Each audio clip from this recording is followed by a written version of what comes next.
And we're back. And BP is back. Yeah. We're back in full force. How we feeling tonight, BP? We got a Baku card to break down. We sure do. Early morning Saturday. Listen, first and foremost, sorry for missing last week, chat. I had a real good friend of mine growing up pass away in a car accident. It was very sudden. And then that was the day before my mother's birthday, who also passed away about a year ago. So it was her heavenly birthday. So we had some family stuff going on, and a bit of a, even though I present this rock star tough dude exterior, I'm a sensitive guy, and I've never had a friend. I've had some friends I know die of like drug overdoses and stuff like that, but I was never like super close to him. This is a guy I grew up with. I've known him since 6th grade, and he went through a lot of stuff in his life. That wasn't his fault. He's a good person, super talented dude. And he got completely, it wasn't his fault. He died. He got hit head on. Some woman was texting on her phone, went over the double yellow on some country road in Kentucky, hit him head on. And so he's got a young son that he left behind, a new wife they left behind. And it was tough. It was really tough, but I got a ton of messages from you boys. I really appreciate that. I'm in good spirits now. I'm on vacation. I'm staring at the fucking Atlantic Ocean right here. And I'm ready to do this Baku card, baby. I'm ready to rip in. Your boy's ready. He's doing it. I got the floral shirt on. We'll maybe loosen a couple of these buttons. Ooh. I got the TED Talk mic on right here. We're ready to go. We're back, baby. We're back. Andy, how we doing tonight? Jay got plays. Condolences. Thank you, brother. Always a lot of love for BP. Acid work site, so I can't watch live. But hey, Jeff, thanks for the Ian Gary. Oh, I got you. It's coming home tonight. Coming to my home as we speak. Also, sorry to hear, BP. Thanks, brother.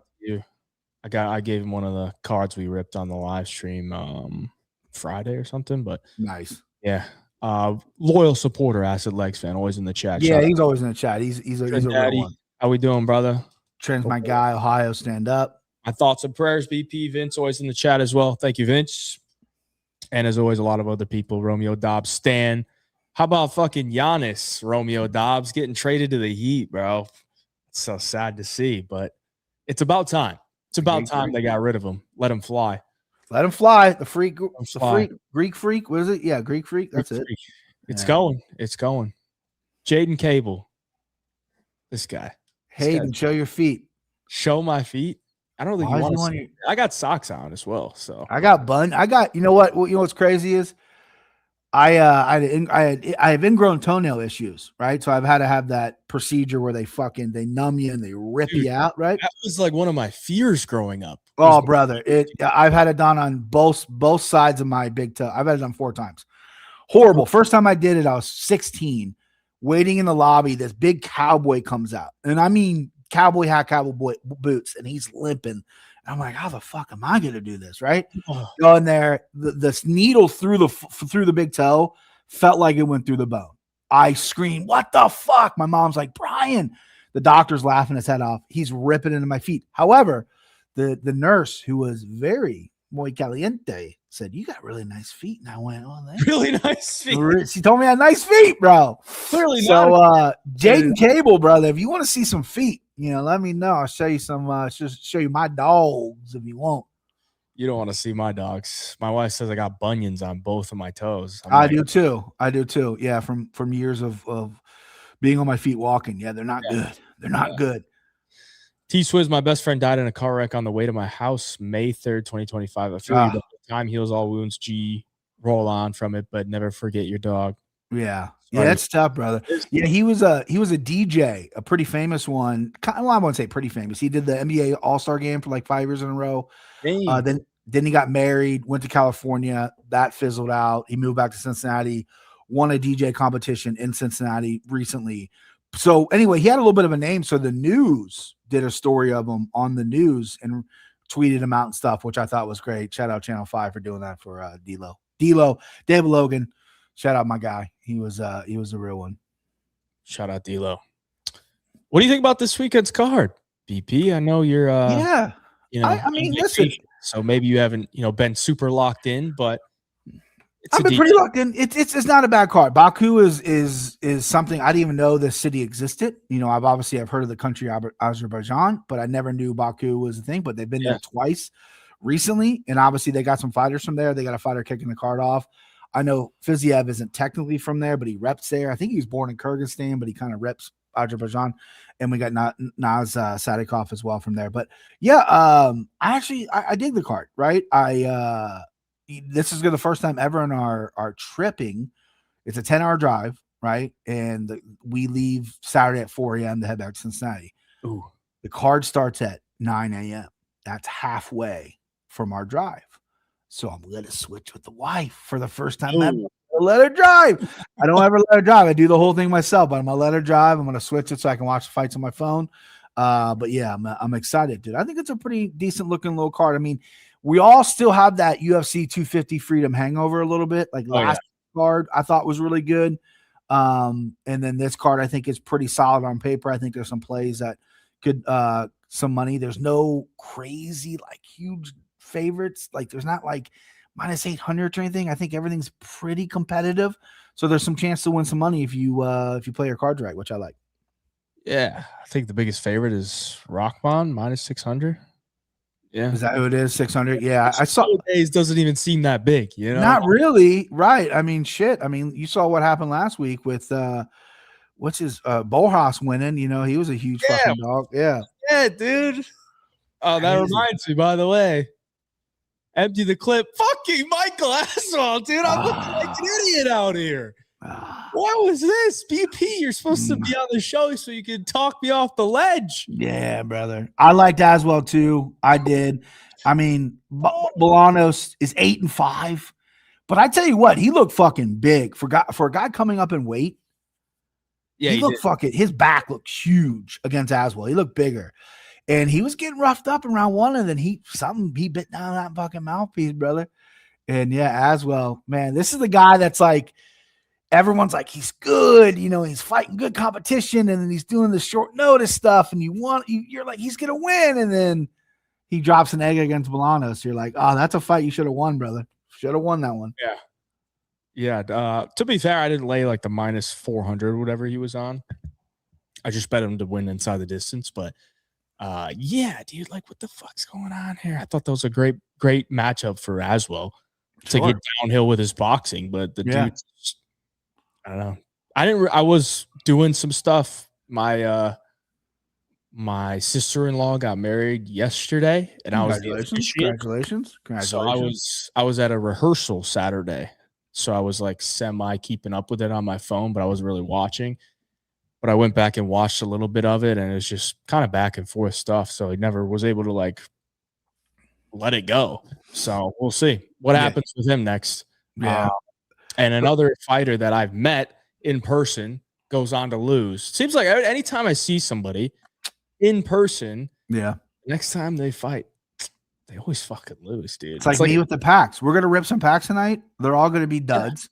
And you know, you meet a fighter, you fucking jinx them. You know what I mean? Well, there's actually a fighter on this card that I saw not too long ago. Oh, I might have to change my plays then, brother. I might have to switch my plays up then, brother.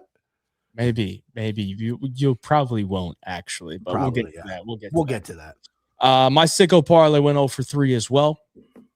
This was definitely one of the worst sicko parlays that I put in, to be honest. But I did have a couple other long shots I gave out on social media that lost by one leg. So you were on Hader and Mill. I was just talking pre-show. I really I was on Hader, dude. Hader Mill. I didn't think I never in a million years thought C-Rod would finish him. I mean, C-Rod's not really a finisher, and Hader has proven to be decent chin, but he is getting older, and he's been chin before. But yeah, that was a beautiful setup by C-Rod. Yeah, that was a Duke Rufus, RIP. Duke Rufus was looking down on my boy, giving him some head kick knowledge. Yeah, that was just picture perfect. You know. Yeah. Coach dies, comes back, fucking head kick into the guillotine. A little bit of everything. He gets the head kick for Duke and then hits the sub because he's a good grappler. So Jacob Gilly. Hey, Jeff, I think the Cody Steele video was just Ilya versus Justin too. You win the rematch. True. Nice. Very true. Very, very true. Props to Hayden for getting in there, by the way. There's a lot of people. Props to Cody Steele for being a cool dude, right? I mean, there's a lot of fighters that would have been like, you know, Sean Strickland would have pulled a gun on you or something, right? You know, that guy's fucking nuts. Sure, and then props to Hayden to get in there with a high-level professional fighter and doing that, and then posting it, posting what happened. So respect all around for both boys right there. I love shit like that. You know what I mean? That's what like a lot of people don't understand. Like I get so many people who don't know MMA are like, dude, if I walked into an MMA gym, like those guys would just beat my ass, wouldn't they? I was like, no, dude, they're not. Like if you walk in an MMA gym and you act like an idiot, you might get beat up, but there's always going to be like someone there to protect you because they're first class dudes, right? They're not like, watch the video of Chris Curtis with some dude who went in there and was like, hey, I'm 100-0. And Chris was just tapping him, beating him up. He gassed out. Then he said some shit like, I would have beat you if I had cardio. And then shit went all haywire. And Chris was like, the reason I did it is because if they gave you someone else, they'd fucking kill you. And that's kind of how MMA gyms work. But respect to both dudes. Like whenever I see something like that, where there's like a trained fighter, like a pro fighter versus like a regular Joe Schmo. Yeah. The pro fighter almost every time like takes it easy until they get gassed out because they know like this guy's going to gas out. He can't keep up this pace. He's mentally going to be strained. And then 100%. I'm just going to toy with him for the rest of the fight. Exactly. Yeah. They know that like, and Cody seems like a guy that's always in shape. I mean, he physically looks insane shape, but yeah, they know how to, and then too, like when you get in there with a pro fighter, you're just so tense and you don't do it. You don't do this a lot and your fucking heart rate's going or whatever. That drains you too. You could be in the best shape of the world, but you start getting fucking right here. Like, oh shit. You know what I mean? That could zap you too. I've seen it a million times. Dude, someone asked me how long you need to make 265. I mean, we're about 30 pounds off, I'm being honest with you. But I cut out some things. I mean, listen, there's a lot of fat to lose. So I'm going to say 2 months. I'd do 2 months. No problem. It was a bad stoppage, by the way. Bad stoppage. Yeah. Dude, look at how big Cody Steele's head is compared to mine. Yeah. He's got a dome on him. Massive fucking head. Yeah. I mean, I looked at it. I said, that guy's never getting KO'd. Unless it's from a body shot or like a doctor stoppage, because I hit him with some big shots, man. I hit him with my patented left hook, and it wobbled him a little bit, but he didn't come down, you know. I have a card today. I'm feeling lucky. Whoa, there you go. Jeez, there we go. Was that weird? That was me. Okay. That was my audio. I think I clapped, and I think I spiked. I'm not going to clap anymore. Congrats, Vince. Congratulations, Vince. And if anyone else wants to pull a Hey Drive card, go rip some cards on homofightcards.com because we're giving away a UFC 329 experience in Las Vegas. There's only 20 cards in total, so you can rip a Matty Betts or a Hey Drive. There's only 20 cards in total, and so whenever somebody pulls one, there's less of them out there. I believe you have until like this Friday, I want to say, or maybe – I don't know the exact day, but there's not many days left. I think maybe 4 days left. So go rip them, homofightcards.com. And once you rip your card, you could sell it back for 90% market value, which is $200. So if you want to just take your money, you can run. Otherwise, you can keep it and get entered into the drawing. So you're going to have a 1 in 20 chance if you have one card. And you'll get 2 tickets to International Fight Week. And then you'll get 2 nights at the Bellagio and a private dinner with the Homo Fight team. I believe that's going to be on Friday. So sick. Super sick. I had this idea. This was my idea, by the way, BP. I love it. My idea, because after we were in Miami, there was like some comment that was like, dude, it'd be awesome to like go to an event with you guys or whatever. And I'm like, dude, why don't we just do that for an upcoming card? Because, you know, we can gamify it a little bit. So you don't gotta like, you know, pay for it in any way, but you can have fun, get a card, and you know, make it a game. Should be fun. I love it. It's a great idea. I talked to Hayden before this, just so anybody know there's no funny business. You know, Hey Jive and I do a show together. We're friends. I try to hack the line. I try to say, hey, do you think that maybe your boy can win this one? Can you give this one to your boy? He said absolutely not. So go rip some cards, get a Hey Jive, get a Matty Betts. And hopefully you guys win, because that's not, I mean, the fucking idea is awesome. Who wouldn't want to go? Bellagio is a great hotel, having dinner with the boys, International Fight Week events, unreal, awesome stuff. Should be a good weekend. Yeah. If you don't want to have dinner with us, if you think it's gay, it seems then, gay. You can just dinner's gay now. You could sell it back, or you could just skip the dinner. You could just skip the dinner. You don't have to go to dinner with us if you don't want to. Dinner's gay now. That's crazy. Yeah, I mean, I'm old, man. Dinner's gay. Shit. Dinner's gay as hell. Yeah. All right, BP, what do you say? Should we get down to business here? Let's get down. Let's get it cracking. Remove. There we go. Let's get down to business. We got what, 13 fights? Whew. We got a lot of weird matchups, honestly. I'm looking at this card, I'm like, what is going on here? It kind of feels like they just had to fill up the card with shit. Sure. And we got a couple of UFC debutants from Azerbaijan on this card, and one of them is Tahir Abdullayev, who comes in as a slight favorite against another UFC debutant, Jefferson Nascimento, slight underdog, plus 100. 13-0 for the 26-year-old Nascimento, Brazilian, been fighting in LFA, 6-0 in LFA. And he's taking on the 21-3 Azerbaijanian. He's 29.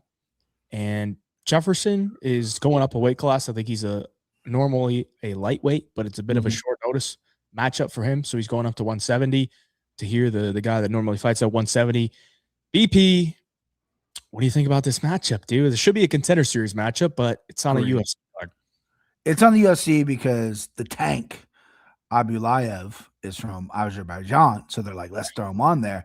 Yeah, the tank, listen, I know Nascimento is coming up from 55 to 70, but the tank really isn't that big of a 70. He's pretty wide. He seems pretty strong. He's wild. Like, he loves to throw a good flying knee, big punches, a lot of submissions on his record, a lot of club and stuffs. He'll hammer you. You got to fall to the ground or take your neck. He appears to be a strong guy. Nascimento, though, he's a guy that came up in the LFA, but like the Brazilian part of the LFA, right? Where the LFA goes down in Brazil. Undefeated fighter. I think he looks pretty good, right? He's got some good wins on his record. I mean, his last couple guys he's fought are guys with some decent records who are capable of winning fights. And Nascimento looked pretty good. Has some power. Obviously, still grooming, right? His takedowns aren't that great. I don't know what he's like off his back, but I do like his striking. I think it's more consistent. I think it's more polished than the tank. I think the tank throws wild. He's going to come out there and look for a finish. I think he'll ultimately gas out on that as well. I think he'll slow down. And I think Nascimento will play in the pocket and play for his strengths, even though he's coming up a weight, doesn't have to cut to 55.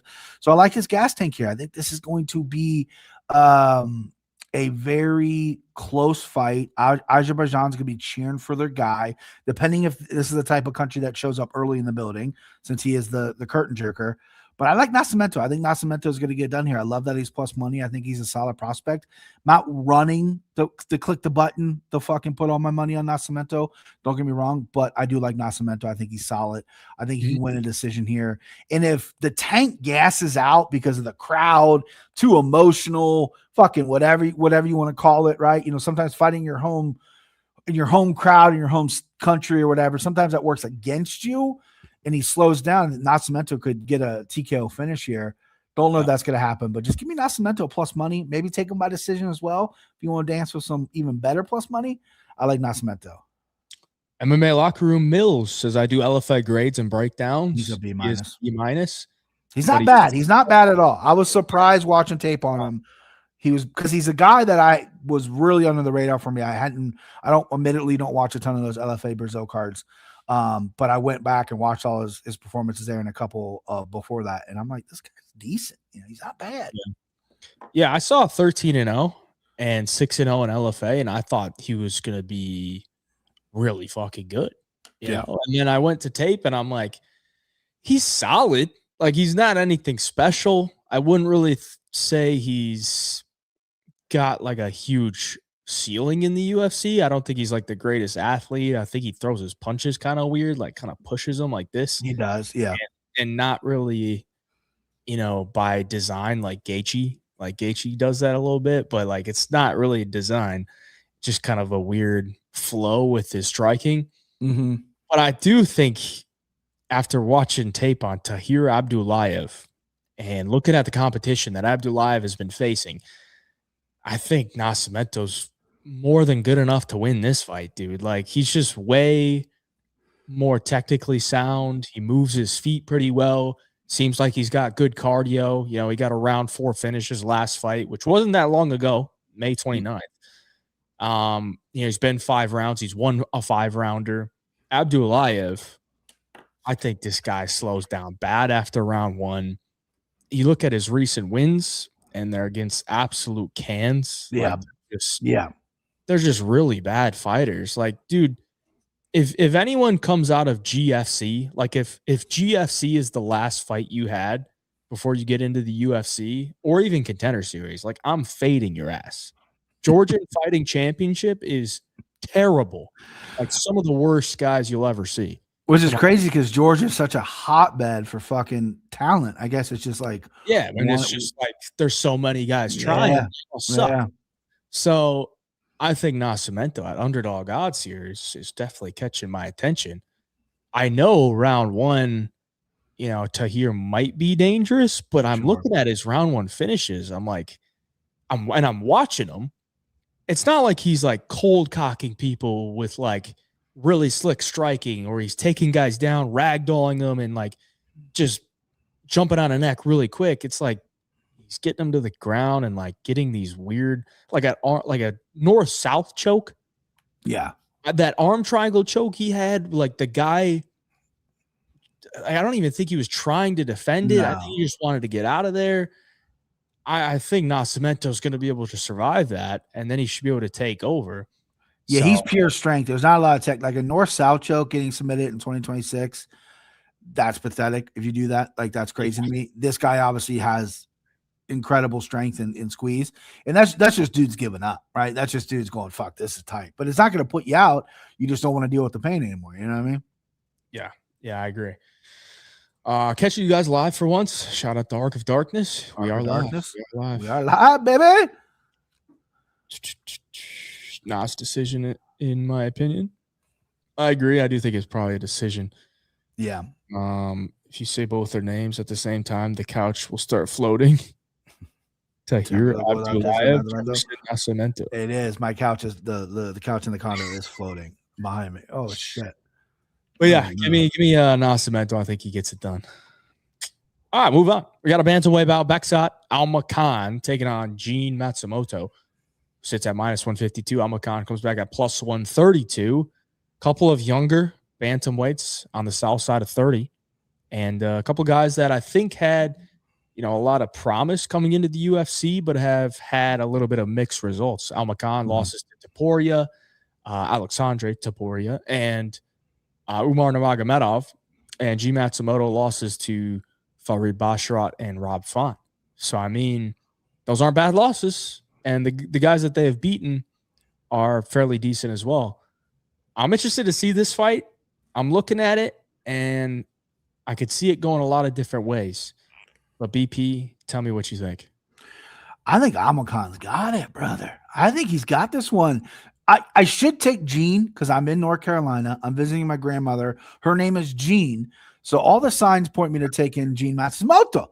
But this guy's a split decision merchant. If you can't beat Rob Font on your grappling alone, what are we doing? Like, I know he took him down like 50 times, but it's like, hold him down and fucking beat him. You know, I know it's a split decision. Could have went either way. But still, like, I just don't see anything from this kid that really separates him. I think it's going to be a close fight. I think Amakan got thrown to the wolves against Umar. He did better than people thought. They're like, oh, shit, this guy's okay. And then, you know, then he goes out there with what last fight? Tell me what was last fight again. I don't have it in front of me. Amakan? Yeah, Topuria's brother. And I think he got beat by the name, right? I think he got beat by the name. I think he got beat too much trying to take him down and wrestle as opposed to doing his own game. And you're giving me plus money. I like Amakan here at +132 over Matsumoto. It's going to be close. It's going to be a decision. I don't see either of these guys finish each other. I see they're fighting for a position on the ground. I see them fighting, scrambling, trying to get usually it used to be two grapplers fight. They become strikers, maybe. But I see these boys hitting the mat, and I like Amakan +132 plus money. I like it. I like it. Back-to-back plus monies for your boy. I'm going to put that little parlay, get the night going or the day going or the morning going whenever you're watching it. Yeah, give me Amakan, but I'm surprised it got lined this way. I understand it to an extent. They're getting two-way action, but I like Amakan. Interesting. Very interesting. +132 on Amakan. And I think you're on the right track there because Here we go. I look at this and I'm like, what do I think is most likely to happen in the matchup? Yeah. And I think at some point early in this fight, Almacan is going to tag Matsumoto with something big because Okay. Matsumoto is just so hittable. He's got that like march you down Muay Thai style where he kicks a lot. So his defense is going to be lacking because he kicks a lot, and he's hands high with like no head movement and pumping like 1-2s and really trying to put a pace on you. So Almacan's going to tag him with something, dude. Because Almacan is like a counter striker, stays to the outside, fast movements, commits to his shots, but he's not going to throw a lot. So he's going to really wait for his opportunities. So I think the question just becomes, does Matsumoto like eat the shot? Does he eat the shot? Does he recover from the shot? Does Almacan gas himself out going for the finish? That part, I don't know. So I think you're on the right track, like looking towards Almacan, but I think if he doesn't get that finish, I don't know how it's going to, I think it's going to go downhill for him because Matsumoto, I think, has got the much better cardio. I don't really trust Almacan's defensive grappling after like a round because I think he slows down a little bit. I think he gets a bit hittable. He's even hittable early on in fights too. So I think the line's kind of accurate. Like I think Matsumoto has more ways to win the fight, but I don't trust him defensively to avoid the big shots because he puts himself out there. And I mean, Farid Basharat had him on skates. Farid does not hit hard whatsoever, dude. Like he's a stick and poke kind of guy. Sure. So, yeah, it's probably a pass for me, dude. I don't really want to get involved because also like they're get involved, dude. Don't stand by. Play a little. Well, I would either go like Almacan KO1, KO2, okay, or like Matsumoto late sub. Like if he's really getting some grappling going against Almacan, I think he could maybe snatch something up if Almacan's starting to weather and get gassed a little bit. Okay. So I would look for those props. I don't want to play a side though. I was actually maybe thinking playing the fight to not go the distance at plus 135.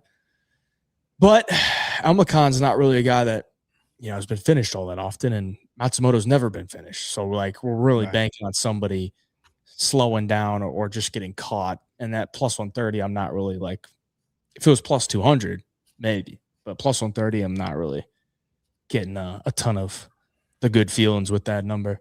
Sure. XOT decision pick, got to pay the cost to be the boss. Cha-ching is all I see. How about fucking Poirier, dude? Let me address this right here. I give Dustin Poirier a absolute pass. And I'll tell you what. Here's a guy that's on Father's Day traveling in Atlanta Airport. He gets drunk, right? We're all not perfect, right? We've all done. I'm a non-drinker, but in my early days, how many times do you think I got drunk and I just happened to not be arrested because I wasn't at a fucking airport? I was a scumbum, right? Dustin Poirier, Father's Day, away from his family, trying to fly home to the family, get absolutely ripped at the airport, and then is belligerent towards cops. Now, I had to rewatch the video back numerous times. Apparently, he did say the N-word. Chris Curtis went live on TikTok today, and Chris Curtis Chris Curtis says, "Listen, I've known a lot of dudes from Louisiana, white dudes from Louisiana. If they're from a certain part of Louisiana, you accept it. That I have no problem with him doing that, right? But this isn't a guy who didn't hurt anybody. Yes, he technically tried to fight the airport cop, but he didn't cause a scene. He didn't pull his dick out. He didn't hit women, right? I think, and I love his statement. He's like, listen, I got to fix this. I got a problem. Now, if it happens again, then we're having an issue, right? I mean, people love Conor McGregor. He's selling out everywhere, right? You know what I mean? Look at all this shit. Fighters do much worse. Look at what Conor McGregor's done, right? I mean, Conor McGregor's a convicted rapist. I mean, people forget that. He's convicted rapist in Ireland, right? But people love him. Dustin Poirier got drunk on Father's Day, right? He said the N-word. That sucks. That's horrible. But, Bobby Green, King Green gave him a pass. And my black friend Chris Curtis gave him a pass. So I don't think it's that big of a deal. Again, I'm a white man. I can't really I can see other people being upset by it. But him being drunk in the airport, not hurting anybody and not pulling his dick out, yeah, I have no problem with what he did. He got caught. He apologized. We move on. People, the MMA media are making this a big deal. Any little story in MMA is a big deal. So they're doing it. But I stand by Dustin Poirier. I still think he's a good dude. Yeah, I think he is too. I don't think it's like that big of a deal, like in the grand scheme of things. Like, who cares? Like, we see like he didn't fucking go beat the women that were like at the gate, you know, the workers at the gate. Like, if he started punching, like laying, that's what I'm saying. Yeah, like it could have been a lot worse. My only thing is like, I think he'll be like down on himself enough to where he'll like try to fix it at this point. Yeah. So like, it's obviously not a good look, but the video itself was kind of funny. Oh, it's crazy. When it dropped on my timeline, I'm like, okay, let's see how bad this is. Because when I first originally saw it, I didn't think it was at the airport. I thought he was at a bar. I didn't know either. Yeah, so, and then he goes, these fucking bitches. Let's go. I'll fight you right now. It went from, because the airport cop, the guy with the body cam, was terrified. He's like, when the cop showed up, he's like, yo, that's UFC fighter Dustin Poirier, man. Like, fuck this. Like, I'm not near him. But yeah, Dustin, and I love the vulnerability. He's like, listen, I got to figure out what to do with myself after fighting. Right. And his dad was a drunk. He's like, I'm not going to be that guy. I'm going to correct it. And, you know, we all make mistakes. So, it's not something that is the end of the world. Dude, yeah, the video was, the cop went, what did he say? Are you Dustin Poirier? He goes, man, fuck you. Man, fuck you. I'll fight you right now. Come on, let's go. Yeah. And then the cop, the real cop shows up and he goes, all right, arrest me. And then he fist bumps the airport. Yeah, you did a good job. You did a good job. It's like, what? Did the best you could. This guy was next level drunk. And he could have done, I mean, he could have swung on everybody, spit on people, did horrible things. But that's just not the person he was. He was a blackout drunk. He needs to fix that. He needs to check the drinking problem. But it's obviously it's news because he's a huge star. But when he pulled his shorts up too, I was like, this is scenes, dude. Like, this is awesome. Yeah. Can you imagine like being in that airport and like watching it all go down and be like, oh my God, I'm witnessing history right now. If people didn't know who he was, like I would have ran over and be like, guys, like let's stay away from this dude. Let's take a couple steps back. Like this guy will fuck everybody up. Because people might have just saw a tattooed dude getting drunk. They might not know who he was. Luckily, the airport security guy knew who he was and immediately backed up and pulled his taser. It was like, I'm not doing this. Fuck this. Man, fuck you. Are you Dustin Poirier? Man, fuck you. Yeah. Yeah, but he got checked in and he slept it off and he woke up and got bailed out or whatever. Apparently he was super friendly and nice to the people in Atlanta, flew back home and he's got to deal with this now. But poor DP. I've grown to like Dustin Poirier a lot and that's just unfortunate. You know, drinking problems are real, and he admitted that he might have one, and his father had one, and he's not going to be that. So let's hope he gets clean. Clean. I guess even if he has a problem. Let's hope he gets clean. Let's hope. Little sobriety for DP. Yeah, bud. All right, let's keep her moving. We got a welterweight bout. Daniil Danchenko comes in at minus 450, taking on Theodore Berggren, who sits at plus 350. Berggren making his UFC debut. He's 8-3, and Daniil is 13-2. I mean, this is not exactly a matchup that is going to get the fans super excited, but we have it. I mean, Theodore Berggren is a guy that can't grapple. Most of his losses have come because he cannot defend a takedown, can't get up. But he has shown a little bit of improvement. I think he got TKO recently. Yeah, this Samadev guy that he fought recently kind of did the same thing where he's grappling him and then he TKO'd him late. So at least there's a little bit of improvement there. But on the feet, southpaw striker, pretty decent, movement, but I don't think he's overly like that dangerous. Berggren's been fighting in Cage Warriors and FCR, which are promotions. Daniil Danchenko, we know this guy beat the piss out of Alex Morono his last time out, won the Ultimate Fighter against Cezinando, and he's going to be a big favorite here. So the question is, do we lay the price here? BP minus 450 on Danchenko, or do we lay off? What do you think? Yeah, I mean, I like Donchenko at minus 450. It's tough. And the guy's 2-0 in UFC, coming off the Ultimate Fighter win, which is nice. But DC backed the wrong horse. You know, he was on DC's team and he went, "Now I'm gonna like Cezinando, come train with me instead of Donchenko." I know Donchenko probably elected to train in Florida or Ukraine, wherever he fucking trains at. But yeah, Bergen stand up, Donchenko stand up. Donchenko laying 100 strikes over Morono, slowed down a little bit, dropped him, could have got him out of there, but didn't really have that killer instinct, which cost me. I had Donchenko by KO.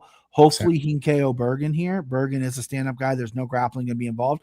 I actually think Donchenko, he's a pretty well-rounded guy from coming from a kickboxing background. He does have some good power, but I do think he might want to mix up some wrestling here because Bergen is definitely a fish out of water there. You might want to take him down, easiest path to victory, get a sub, show the UFC, show everyone, hey, I'm well-rounded. I got skills to pay the bills. I'm the Ultimate Fighter champion, and a guy, you know, I think he needs a finish here. At this number against a Swedish newcomer, you need a finish, regardless of how it comes. With that, I know the Ultimate Fighter tag doesn't have as much pop anymore as it used to, but it still holds a little bit of weight. I mean, Joseph Morales is out there doing his work. Donchenko needs to go out there and do his work. And I think he's skilled to do it. And I think he's getting better each time he steps in there.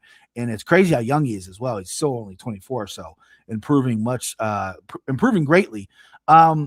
Yeah, you're gonna have to cut that price by finding a finish. You know, submission, striking. Submission is gonna give you a better prop. You could double chance it and be a pussy. You could play the under.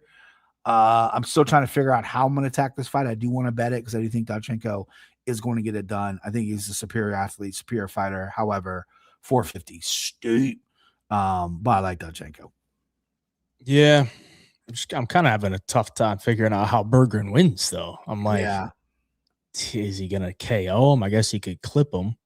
Donchenko's never been finished, though. He's only lost 2 decisions. But you know, I do think Bergen could compete on the feet here. I just don't know that he's gonna win it.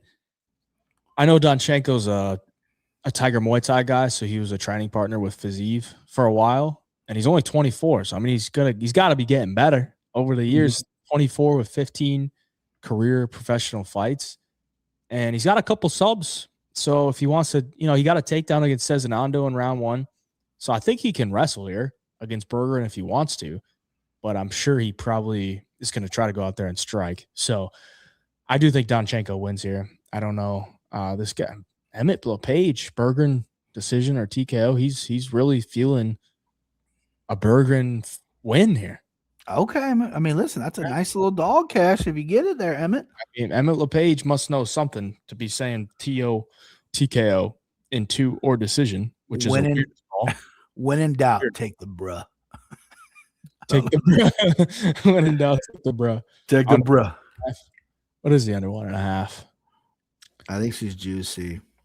Plus 120. Oh, better than I thought. I'll have PTSD from taking the under 1.5 against fucking Morono when he did it. I mean, the ref just didn't stop the fight. No, I played that every which way because I was like, Morono, he's a coach, he's a commentator, he's chinny, he's done. And he fucking took 100 strikes, went to the goddamn decision. Come on. Yeah, he's just not that guy. All right, let's move on. We got a featherweight bout. Con Offley comes in at plus 159, taking on Javier Reyes. Sits at minus 184. Javier Reyes 1-0 in the UFC with a TKO win in round 1 against Douglas Silva de Andrade. Con Offley 2-2, coming off a very controversial decision against Ija. Before that, he won against Ricardo Hamosh. So he's on a 2-fight winning streak after losing his first 2 UFC fights. He comes in as the dog here. BP, are we taking the dog or are we trusting the chalk here? What do we think? I like the chalk here. Offley's a guy that I think is awfully bad. Awfully bad. I could have done that. That's too easy, bro. My comedy's not that easy. No, I just don't think he is all that great, if I'm being honest with you. I think he's got T-Rex arms. I think he can squeak by for a few fighters. I don't think he's very durable. Even though he's only been finished once. I just don't trust this guy. And Reyes has got some pop. Is it the best looking shit you've ever seen? No. It's not, but he's got some pop, right? And I think if he lands on Offley, who might rush a takedown, who might rush in to trying to close the distance because his arms are this fucking big, right? He's got to get in there with those T-Rex arms. I think Reyes is going to clip him. I think Reyes is going to knock him out. I like Reyes by KO. That's how I'm going to play this. KO only, Reyes. Again, I don't have the line in front of me. I apologize. But yeah, give me Javier Reyes by KO. And I'm going to spend the money tonight already on the winnings of that. Cause I think it's in the books there. Wow. I think it's in the books, right? I'm awfully confident. Sorry, I yelled again. God damn it. I can't. Sorry. I got to keep my emotions down because mic pops. My apologies to the audio. OBP. Here we go. We're going to have to disagree, dude. Of course. I've been calling this guy Javier Reyes a fraud. Okay. So I got to stick with it. I don't think he's good. I really don't. I mean, if you have that stiff of striking and you can't wrestle, yeah, I can't fucking believe in you. I just can't, dude. I think the way he wins this fight is just being bigger than Con Offley. But yeah, if that's the case, then so be it. But I think I might have to take a shot on Con Offley at plus 150 here because I think he's the much more dangerous grappler when we're talking submissions. I think Javier Reyes sticks his head into shit because he doesn't have any athleticism. He's so stiff. If he goes for takedowns, it's literally just bending over at the waist, like sticking his head into guillotines, which Con Offley has a good guillotine. And on the feet, Reyes' striking defense is awful. I mean, I bet fucking Silva de Andrade against him because I thought Silva de Andrade could catch him with a shot. And he did catch him with a shot, but it wasn't enough to put him out. And the 40-year-old Silva de Andrade then quickly fucking mailed it in after that. So, I mean, I think Offley's boxing is actually decent. Like his shorter arms would help him in the pocket. And Reyes keeps his chin up. So I do think Reyes' jab, for how stiff it looks, it might be effective here because he's got the reach advantage, but he pumps the jab like this, but he puts his chin up. It's not pretty. Yeah. Definitely not pretty. No. He can get into the pocket. I think he can hurt him. He hurt Ija in his last fight. Yeah. And he even damn near got TKO'd in round 2, but he stayed in there. He dogged it out. So I like that. He showed me he can dog it out. I got to go with Offley here, dude. I just don't believe in this Javier Reyes guy. All right. Hey, listen, if you've been calling him a fraud from day one, stick with your gut. Yeah. Get your money back, because he's 1-2. Have you bet against him in the 2? Or you just believe he's a fraud? Okay. All right. Both of them. So you need to get your money back. Yeah. He owes Reyes you. too much for Offley, Reyes, KO. That's the thing, dude. I don't understand how he gets these KOs. It doesn't make sense to me. No, it's very ugly. He's got 11 of them, which is crazy. He just has that power. It's like Tony Ferguson. Nothing looked good with Tony Ferguson, but he got a lot of finishes. It's weird. I love this comment by it says BP might be the best customer service call center I've ever seen. Yeah, so I was gonna wear the Apple headphones, the Maxes to do this, but the charger I brought won't charge them. So then I have these little not AirPods or these other things. AirPods don't fit in my ears, so they're these other type of buds. And I tested the microphone on them, and it sounded like I was in a fucking bucket. So I'm like, I packed everything. So lucky I had this, but yeah, definitely. I always hate that. You go somewhere on vacation or you're traveling and you forget one charger you need when you need 3 or 4 different chargers. Why the fuck do we not just have one charger? It's crazy. So both my daughters and me and my wife's iPads are USB-C charger. The fucking Apple Maxes that we have were from I guess a couple years ago, and they're the lightning cable that we don't have anymore. So I dug up a lightning cable before we left, and they're dead. They're sitting right over here dead. So I'm like, all right, so I'll use my little bud things I got, and it sounded horrible. And luckily, I packed this. I packed everything. I was prepared. Speaking of that, for the people that live down south, Bojangles, how do you not eat here every day, brother? This is a little bit of lemonade here. Unreal. But I'm keeping it American, and I'm on vacation. I'm letting the hair down or whatever. I don't drink alcohol, but I'm treating myself to one of these too. So we're gosh, Doing I the popped do. again. I'm doing the do. I wish they've been saying American Dew on them. It just says Mountain Dew on them, but no, Bojangles is unbelievable. We don't have those in Ohio. It Dude, just you know what I remarkable saw? chicken fingers. You know what I saw at so in Wisconsin we have Quick Trips. They're like the Yeah. gas station to go to. Sure.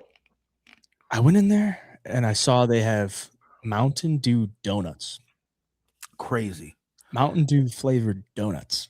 Yeah, people know I love Mountain Dew, so any new Mountain Dew product I get sent like via DM. Like they have like Mountain Dew hard liquor or whatever the fuck they have. Mountain Dew, and I'm like, dude, I don't even like Code Red. I don't even like the orange one. Classic. I'm not fucking with this or whatever. We went to this cool little convenience store right up the street. It's called Bevy.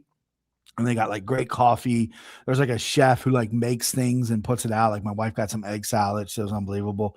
But they have slushies. My kids were getting slushies and they had a Mountain Dew slushie and they freaked out. I was like, Dad, look at this. You got to get this. I'm like, I'm not going to like that shit.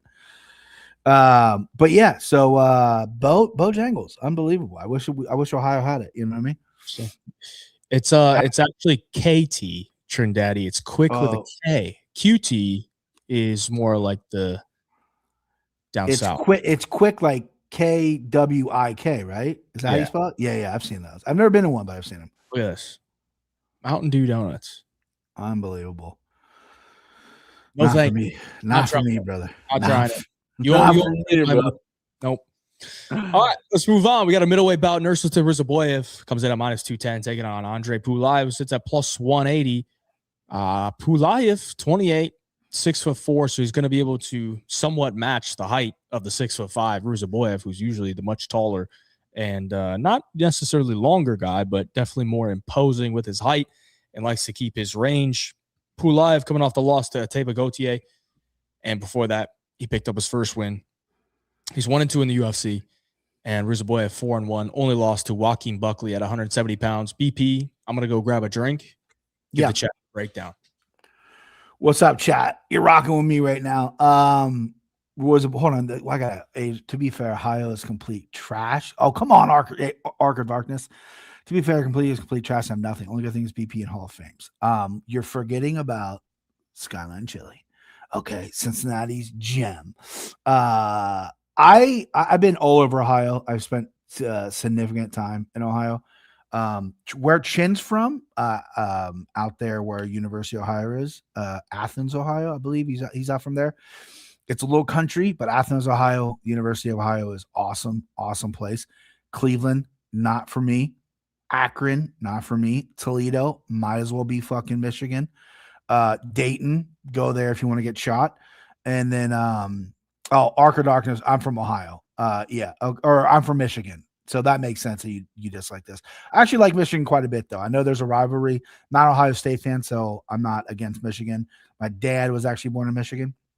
But Columbus and Cincinnati, I mean, if you come to Ohio, you got to come to either of those cities. It's unbelievable. I didn't do a breakdown. I was just talking about Ohio, and because someone said Ohio is trash, but it's Arc of Darkness. He's from Michigan. So I get his biasy towards Ohio. I get that. Even though I told him I have nothing against Michigan. Beautiful lakes. If you take a lake trip, you got to go to Michigan for sure. And that's where my dad was actually born. Anyway, real quick, this one to me, Rizaboyev is going to get it done. Pull it up. He got rocked by Gautier and he showed some real toughness and real grit in there. He's a big 6'4" guy, but he just doesn't do enough volume. There's just not enough there. Even on his wins, he's not doing enough. He's got some pop. He's got some KO. We haven't seen Rizaboyev in a while. He was very active for a while. He went to 170, got absolutely bodied by Joaquin Buckley and has rebounded well since then. He's back at 85, which is where he should be. I like him in this spot. I think his grappling he's got 20 subs, which is crazy because his grappling didn't look all that good against Buckley. But I think the height is going to play in the favor of Rizaboyev. I think Pulayev is going to maybe try to take him down and slow this down. I think Rizaboyev is going to be cautious of that. His last fight against Dustin Stolfov wasn't the best I've ever seen. He won the fight, but he just didn't look good. It was very low volume on Rizaboyev. Give me Rizaboyev. Give me him. I don't love him. -210 is a little high for me against a guy that I absolutely don't trust. And Pulayev, all that anybody remembers from him is just getting knocked around by Gautier, who's a fucking stud. But but I like Rosaboyev in this spot. 210's a little much for me. Maybe playing by decision, even though he's got 7 decision losses with 3 decision wins. The judges do not like this guy. We got to mix something up here. I don't know. This is a very unconfident pick from your boy. I know Rosaboyev is technically Russian, but 2 Eastern European dudes going at it. They're very similar the way they fight, and they're very built the same.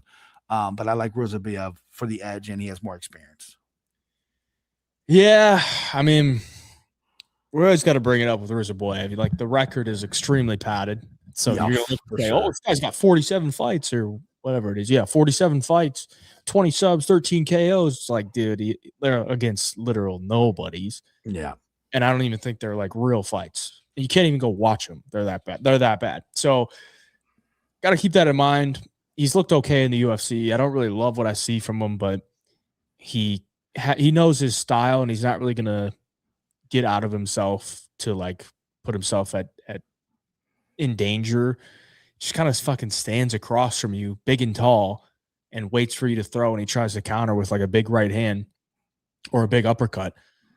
Other than that, the guy doesn't really do much. He doesn't really offensively wrestle, doesn't have the best takedown defense, and I don't think he's that great. But I also look at Pulev, and I'm like, well, how does Pulev beat him? Pulev's a decent kicker. Yeah. But I've looked at this guy, and he looks frail, and I just feel like we're waiting for him to get KO'd, and he didn't get KO'd by fucking Gauthier. So I'm like, well, if he didn't get KO'd by Gauthier, is he going to get KO'd by Rosaboyev? Like, I don't know. Right. I wanted to go Pulev, but I just don't really think there's like a lot of upside to it, because I don't really see this being like, it's either Rosaboyev is KOing him, or it's going to go to like a nip and tuck decision. Right.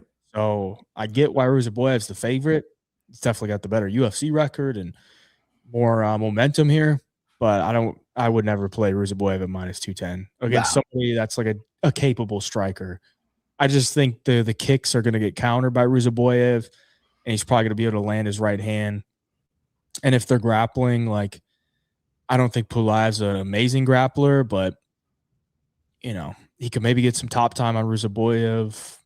It's a like, who gives a fuck type of fight to me. I'd rather just watch it and take the information to use in their next fight. It's good. That's a good way to use it. And that's another thing. This is typical MMA, is Gauthier could not put out Pulev. Had a million chances. And then Rosaboyev's going to go in there and fucking like sleep him, right? It's like a pickle jar. Gauthier loosen it just enough, and then Rosaboyev is going to pop the top. I can see that. I just wrote down, as you were breaking that down, I'm like, that's such an MMA thing for fucking Rosaboyev to go in there and knock this dude out. So I wrote down KO for Rosaboyev. But yeah, I think you're spot on. This is a fight where you can't play the favorite at this high. You watch it, you analyze it, you move on. Rosaboyev by KO is plus 150. I was looking for a better number, but I guess I'll take it. Yeah, it's like, dude, he KO'd Bruno Ferreira. Yeah, but I don't know, man. Like that fight didn't really play out much. He caught him with a nice right. But then Bruno Ferreira just ran into a shot, and Bruno Ferreira is so short. Yeah, couldn't deal with the length. Although I will say, Ferreira's a southpaw, KO'd him. Mechanico's a southpaw, KO'd him. Pulev, southpaw. There you go. So that lines up. That lines up for you. That's up. All right, let's move on. We got a light heavyweight bout. Abdul Rahman Yakiev coming in at minus 600, taking on Julius Juicebox Walker. Sits at plus 425. Juicebox 26, Yakiev 25. So both men young in life, younger than me, actually, which is not something I can usually say. First time ever, maybe. Not ever. Tyra and Van, definitely both younger than me. Yeah. But both young in life, both young in their professional MMA career, less than 10 fights. Yakiev has been starching and running through everybody. And Julius Walker's 1-2 in the UFC. Close fight with Benefield, but then got KO'd by Dustin Jacoby his last time out. And BP, you know how I told you I saw a fighter on this card at the beginning of the show? And was it Yakiev? No, it was Julius Walker. Yeah. And Julius Walker, so we were at the tailgate at Mandalay Bay watching UFC Freedom 250. Yeah. And right next to us, right next to our section, was a few fighters. I think one of them might have been Luis Pena. Oh, And one of them was Julius Walker. Julius Walker. And Julius Walker, like this is a like a day club, right? Like there's pool, there's a lot of alcohol. Yeah. Julius Walker was shit faced, dude. He was drinking, he was taking shots left and right. They were celebrating Justin Gaethje making it over 7.5 minutes. He had the over 1.5. I think, you know, the boys cashed a big parlay. Not Julius, but his boys cashed a big parlay. They were ordering tequila shots like every 20 minutes. Like he was getting shit-faced drunk. That wasn't that long ago. He's on the John Jones plan, you know what I mean? He's doing the John Jones. You know what I mean? I'm sure there was some other things involved. I mean, now we know why they call him the juice box. I mean, the guy likes all kinds of juice. You know what I mean? I'm just fucking with you. I wasn't watching it. I don't know if he was drinking or not, but that's made up? That's all made up. Oh, okay. But it was funny to see him there because I thought maybe he was on the Vegas card last week because he was in Vegas. I was like, okay, he must be fighting on this Apex card, but he wasn't. So I guess he was training in Vegas for this camp, which I think is probably good considering the guy I don't think was at a very big camp before that. So it looks like he's taking his career a little bit more seriously. Yeah. It was a Sunday night. So maybe, you know, that's his off day, you know, just going out with the boys, watch the fights, whatever. But I mean, this one's weird because Yakiev's a big favorite. And obviously he could go out there and like KO him or sub him. You know, Walker took a lot of damage against Jacoby in that finishing sequence, should have been stopped a lot earlier. But if he doesn't, dude, I don't know. I don't really think Yakiev is like this fucking world beater. And he's probably sipping his own Kool-Aid a little bit because he's been out there against Ribeiro, not giving him any respect, and he got caught with a shot. Yeah. And I remember on the watch party, I'm like, oh shit, dude, he got clipped with that. And then he shot like a really shit takedown, and then Ribeiro threw a kick and like slipped and ended up on his back, and then Yakiev just went down and submitted him. I honestly think Walker shoots kind of shitty takedowns too, and if he's going to win this fight, I think he probably needs to grapple. So I think Yakiev's submission ability is good enough for him to get another sub here early. But if he doesn't, I think Julius is kind of live, you know, as the fight goes on, because he's been in those wars. Like he had a war with Menefield. Sure. And he's not like going to quit on himself. Like we don't know about Yakiev. I know he's been to the decision, but I watched that fight. There wasn't really a lot of like adversity he had to go through. He kind of just took the guy down who was like he just kind of took him down and laid in his guard for most of the fight. So the line's wide. I'm not laying minus 600, but again, I do like round one sub and just sub in general for Yakiev because I think it's about plus 150. I don't think he's KOing him, dude. I think he's going to submit him because if Walker gets hurt, he's going to shoot. And then Yakiev's going to go for that sub. Good guillotine, you know, he can get to his back, choke him out there. So, yeah. What do you think, BP? Yeah, I mean, I'm on Yakiev. I think this dude's good. He's fought nobody, though. And I agree with you. I think he went in the Ribeiro fight and was like, I'm going to destroy this guy. And confidence can be a motherfucker, right? The guy who has the most confidence in maybe MMA history lost 2 weeks ago, right? He got humbled in Topuria, right? Confidence is great until you fucking realize maybe I cut corners or maybe I'm not as prepared as I think I was. Yakiev, you know, you're a young fighter. 9-0 is your 10th fight. You got to go out there. You got to be prepared. I think he will be. The only thing I disagree with you on besides that, I think Julius Walker, listen, he followed me on Twitter years ago. I broke down his fight on Anakin Florian, his debut against Menefield. I think I picked him and he like DM'd me and thanked me. Hey, thanks for the cool breakdown. I like the kid. The kid seems like a nice guy, former basketball player, athletic. Looks like a guy I grew up with as well. This dude I grew up with, they look identical. But I like that guy over here. I think Julius Walker is actually going to get KO'd. I love the sub. I know what you're talking about. The sub, club and sub, or even hurting him. I'm shooting a takedown. Yakiev's going to grab something. So the only disagreement I have with you is I feel like Yakiev's going to land a head kick and just finish this dude. Don't do this to me. You're going to call a fucking head kick? Calling a head kick, bro. Really? Calling a head kick. I am. Yeah. I mean, I hate the way Julius Walker got put out by Jacoby. And Menafield hurt him a little bit. I know that was on short notice, so I'm gonna give him a pass. His one UFC win against Sakara, he didn't look all that great. That guy's a bum, but Yakiev destroyed him in that fight as well. So neither of these guys have, if anything, Julius Walker's fought the better competition, right? He just hasn't won. Yakiev's fought nobody's. So I guess maybe I shouldn't say I disagree with you. I do see a path where Julius Walker can make this interesting. I just have a feeling deep down in this Midwest gut of mine that Yakiev is going to catch him with something and put him out, and it's going to be a knockout as opposed to a submission. That's just my gut instinct, brother. Don't listen to old BP. That's just how I feel. Okay. All right. Well, if you like the KO, you can get it at plus. Yeah, I just had it pulled up on DraftKings. Plus 200. Yeah, because I was fighting. I was figuring out how I want to play this. How I want to attack this. And double chance, obviously, KO submission. I think you'll cover all bases, but that's juice to the tits. So submissions minus 105, knockout plus 200. This is on DraftKings Sportsbook. Yeah, I'm going to go knockout, but yeah, I mean, listen, there could be something there, you know. Maybe I'll do double chance and like throw like a kind of crazy parlay in there. I really think, you know, I'm going to jinx it, but I really think this is going to end with Yakiev putting this dude to sleep, whether it's knockout or choking him out. I don't know, dude. I mean, I thought I really liked the sub. Yeah, I mean, I'm not talking you off it. I'm just saying I'm on vacation. This could be vacation gut. This could be guy that know what the fuck he's talking about gut.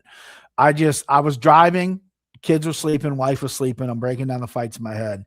I got to this fight. I'm like, everything points to Yakiev submitting Walker, hurting him, submitting him. Walker maybe try to grapple, get tossed on his head, neck taken, over. But I'm like, I just feel like it's against the cage, head kick. Yakiev's going to fucking finish on the ground. I don't know. We'll see. Well, if he head kicks him, then BP's Midwest gut might have to be making more appearances on the BigJive MMA show, because that's a call. All right, let's move on. We got a welterweight bout. Farman Hassanov making his UFC debut, comes in at minus 175, taking on Eric Nolan, sits at plus 150. Eric Nolan lost his UFC debut to Beisinger Susakaev up a weight class at 185. And he was on short notice. I think 4 days notice, 3-4 days, because that was the fight that Susakaev made his debut in as well. And he fought on Tuesday. So it could not have been more than 4 days. This is an interesting one because Hassanov's 5-0. But he's 4-1 in his last 5. The reason why that is because he took an amateur fight after he took his first two. After his first 2 pro fights, he went back to amateurs where he fought in Gamma, and he got head kicked. Got head kicked in round 2. That's some fucking European bull. How is that even legal to do that? You know what I mean? Don't know. But then he went on and won 3 straight professional fights after that, all in LFA. And one of them was by decision, 1 round 2 KO, and 1 doctor stoppage in round 1. This guy looks like an absolute fucking tank, dude. Mm-hmm. Have you seen this guy? He looks like he's on every bit of sauce possible. Trains an American top team. He's from Azerbaijan as well. And he got the call here with just 5 professional fights. Do you think he goes in there and handles business against Eric Nolan? Yeah. You know, I was in Chicago when Nolan fought, and he had some good moments as a huge underdog, and Chicago rallied behind the American. They loved it, you know, because he was a huge underdog against Chimaev's boy. He obviously hasn't fought since then, plus 150. I see some chat love. Eric Nolan, New Jersey legend, T-Swizz, Nolan decision. You know, he's going against a hometown guy who's probably allegedly, to cover my ass legally, allegedly hasn't turned down a steroid that, you know, has been offered to him. That's just what I see, right? Nolan is a scrappy dude. I don't really know if he's UFC level. I think his toughness is UFC level, but I just don't know if his skills are yet. I'm not going to disrespect the guy. I think that, you know, he's 28 years old. He's tough. UFC needs tough fighters. They need people to get in there and be grimy. They need people to step up and fight dudes in Azerbaijan who are probably on steroids, who are going to be the kings of the country, who get to go fight amateur when they're already turning pro. You know, they just get to break the rules. So I like Hassanov here at -175. I like him by knockout. Don't love it. You know, I wish I could support the American. These colors don't run, brother. But I'm going to take the Azerbaijani and over Eric Nolan here. Eric Nolan's just kind of getting kind of a shitty hand here, right? Chimaev's boy on 4 days notice. Now you're getting the hometown guy who probably, you know, likes to take some supplemental stuff. You know, kind of sucks, right? Hopefully the UFC brings him back if he loses, which I think he will. Gives him a fight in New Jersey. Let him get some hometown love. Get him a winnable fight. You know, I don't know how many winnable fights there are at 170 for this guy, but give him a more competitive fight because I respect Nolan. But yeah, give me the Azerbaijani at -175. Give him by knockout as well. Why not? Let's do it. Felix Lopez, we did go over that. He had an amateur fight not long ago and got TKO'd. It was a brutal KO as well. Head kick, and it was in that's got to be so embarrassing too. I watched it. It was in like one of the rings with the ropes, and he got head kicked stiff, and he like fell through the ropes. It was bad. It was bad. I've always been pro cage over ring. You know, back in the Pride days, people we would fight about it. But a knockout when they fall into the ropes, it trumps a knockout. A knockout in the cage. It does. It just falling through into the abyss. It's awesome. Yeah. Well, I'm glad you said Eric Nolan is tough, because I think that's kind of all he needs to win this fight. Okay. Hassanov is a bad gasser, dude. I think this guy has 5 minutes, and I don't even think it's a great 5 minutes. I don't think this guy's good. I think Hassanov is like, he's only here because he's from Azerbaijan. Correct. Like, this guy is not very good. And I'm not saying Eric Nolan is like a world beater, but I feel like if he can survive 5 minutes with Hassanov, he's going to like beat the shit out of him. Hassanov's not a good striker. His wrestling is okay, but he shoots a lot of bad takedowns. And Nolan's, of course, been subbed twice, but I have not seen Hassanov look for any type of submissions ever. So if he's going to take him down and he's not going to sub him, he does have good ground and pound, but it's like against who? And also, if he doesn't get the ground and pound finish in round 1, he's going to fucking gas himself out bad. And in round 2 and 3, Eric Nolan's the much better striker. He's got clean boxing. Yeah. I think he understands range. Like, he's not going to just go in there, chuck shit hands and like get caught with Hassanov. So I think Eric Nolan's at +150 looks good to me. It looks good to me. I think if he can survive 5, he'll be good in round 2 and 3. He could probably get a finish. If not, just win the last 2 rounds. You know, if Hassanov's going to go in there and really look for to not get finished and just dog it out. Oh, I fucking love to hear it. Hey, Jive Bro says it how it is. This guy fucking sucks, dude. I'm watching him. I'm like, yeah, he's big. Like, he looks the part. Yeah. Right? Like, Azerbaijani beard, fucking jacked up. Yeah. And, you know, I wouldn't even say his finishes look that impressive. No. Like, I was watching his last fight against this 6-0 Abdurrahman Fazilov, who has a fraudulent record too. Like, he hasn't beaten anybody. And Hassanov's on top of him, like throwing ground and pound. And Fazilov, who's on bottom, is not even like trying to get up. He doesn't know what to do. And it reminded me of myself against Cody Steele. Like, I'm on my back and Cody Steele's like throwing ground and pound on me. I'm like, I don't know what to do. Like, I guess I'm just trying to grab his hand so he doesn't punch me. Sure. That's all the guy was doing. And he did split him open. But then they got back up to the feet with like 2 seconds left in the round. And Hassanov looked like he could barely stand. Yeah. So I really think if Nolan doesn't get finished in round 1, he's going to fucking cook him bad. I'm glad you gave Nolan the respect that I didn't give him, because he is durable, he is tough, and that I can see that happening. My only concern is Hassanov, Azerbaijan, making his debut. I got to check the back acne because we already know he's probably pumping some shit. Maybe Yeah. he's doing some extra shit, right? Because he probably knows, like, dude, I can get tired. I can't lose in front of my hometown, my home country. You know what I mean? So I'm worried about that aspect, but I'm glad you're back in the American here, Eric Nolan. I had trouble with this fight a little bit, so I agree with you. I think Hasanoff is not very good, does not belong here, and I just don't know if Eric Nolan is all that good either. But he is tough. He is tough, and he can after round one. This is a good live betting spot for Nolan. I would jump on the Nolan train for sure. If you have a lot of money in Hasanoff, you want to make some back. Eric's been training wrestling at a D1. Yeah, I saw Felix Lopez apparently knows our guy Nolan. He knows what he's training. So yeah, I love the wrestling training. Rooting for the American. Unfortunately, I did pick Hasanoff by KO. Former Marine Eric Nolan. Shout out over to Azerbaijan for a mission. He's going to get it done for us as an underdog. Love it. Thank you.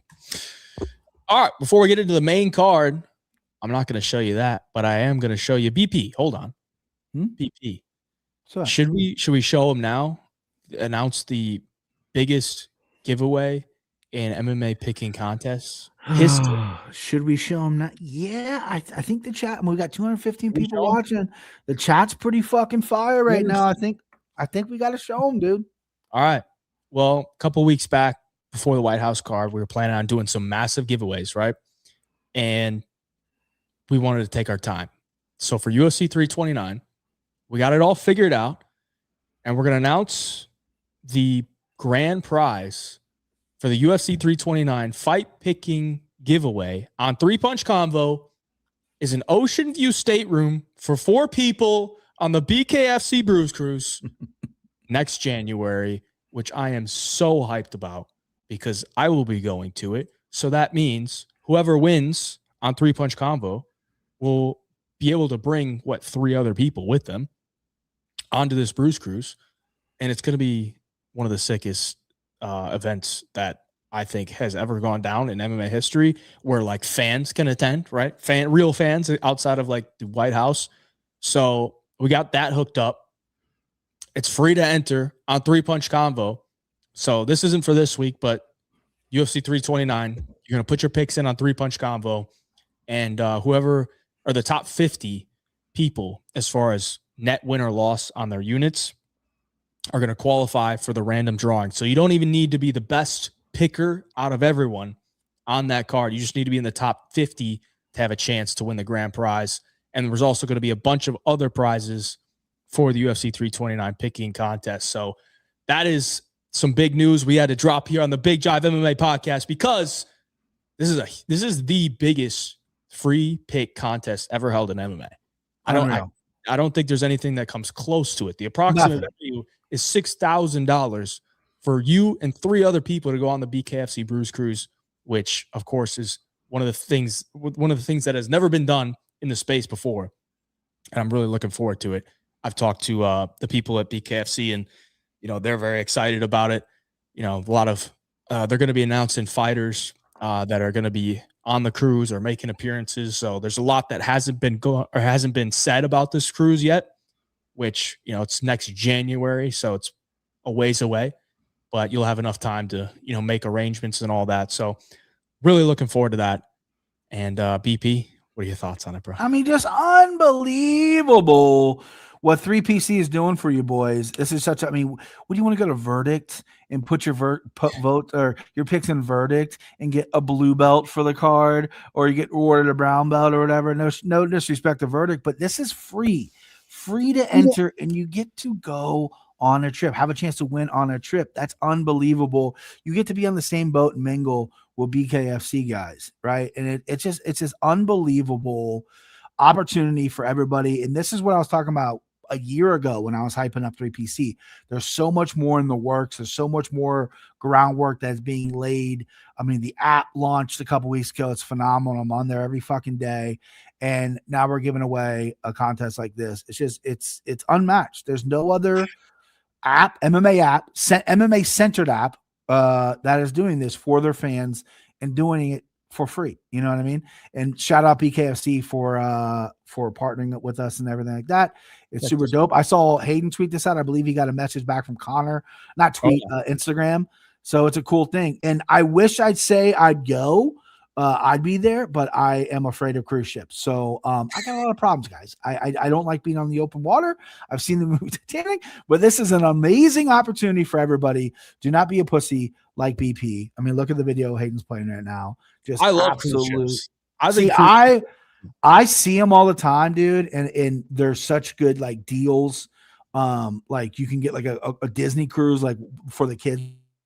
And I just, my wife's afraid of it too. So thank God I'm not the only pussy in the house. But yeah, I mean, it looks fucking amazing. You're on a cruise ship. This is such a good idea from BKFC. I mean, the Bruise Cruise. I mean, geez, what a name. And the boys at 3PC put this together. I know Hayden had a big part behind the scenes getting this together. Shout out Russ, shout out Andrew, shout out all the boys at 3PC getting this together. So enter boys, and please document everything when we go. I know it's next year, but I'm so excited for one of you guys to win that. That's really fucking cool. I'm excited.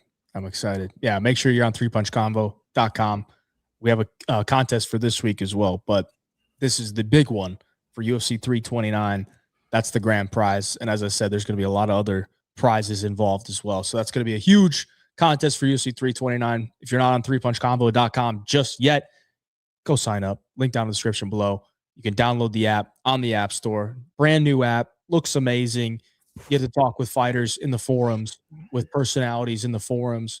It's an awesome way to interact and dive deeper into the sport, because I know a lot of people are out there don't have friends that they talk about UFC with, because it's not quite on the level. I'm one of them. Yeah, I'm one of them. And we got Alan Jouban in there pretty much every day. Fatima Klein posting every day. Alan Jouban dropped some news that I haven't seen on Twitter and Instagram. Apparently, Eric Nixick and fucking Ali got in a fight. This past Saturday. He said, "Hey, he just posted a thread on 3PC, and he's like, apparently there was a fight after the main event between Nixick and Ali getting into it. I mean, yeah, that's shit. You're getting shit like that. Who works for the fucking promotion, who does desk work, is dropping knowledge that's not even hitting the streets yet. Errol might cover that on Friday because he doesn't know it yet, because he doesn't have contacts with Ali. Yeah, have you seen Strickland and Cop going at it on Twitter? Yeah, I did. Yeah, this is probably what it's about, because like Strickland and Nixick are obviously very tight, and Nixick's Cop's coach as well. Correct. But like Strickland don't like Ali, so like no, right. He's trying to defend Nixick a little bit with apparently Ali threw the first punch. So yeah, definitely some insight you would not see anywhere else out on the internet from our boy Alan Jouban there. So Jouban's the man. Yes, he is. But this week we're gonna run the normal giveaway. If you can get a perfect card for UFC Baku, you're gonna get $1,000, no questions asked. Get all 13 fights correct, you win $1,000 for UFC Baku. They also added PFL to the picks as well. So if you want to track your PFL picks, you can do that as well. AJ McKee this week, who I'm a big fan of. I wish he would have made his way over to UFC, but he did not. A small dog. I know. I saw some quotes from his presser he did, and he's always supremely confident, but man, he thinks he's gonna walk through that Russian dude.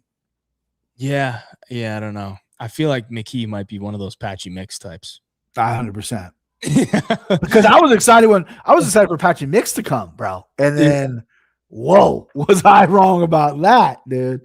I don't know what happened to him. He's losing him and risen too. Yeah. I mean, he just booked another fight over there, but man, he can't get a win anymore. White Slipper 561, 199, biggest bet of my life, 1K. On Olashaychek. Well, we'll get to that fight real soon. I hope you win that one, brother. 1K. Close fight. Very close fight. Yes, sir. All right, let's get back to the breakdown. And there's the fight that we just saw. There is the fight. It's a middleweight bout. I wrote down welterweight. That's an error. But a middleweight bout here. We got Abus Magomedov coming in at -113, Michal Olashaychek -107. It's kind of bouncing around either way. It's kind of moving back and forth. But around a pick 'em here for the middleweight bout. 3-2 in the last 5 for both. 10-7 in the UFC is Olashaychek. 4-3 in the UFC is Abus. And Abus has fought a very high level of competition his losses to Pfeiffer, Bohalio, and Sean Strickland. But his wins aren't exactly like the most impressive either. The guy had a long history in PFL, almost won a milli, got knocked out.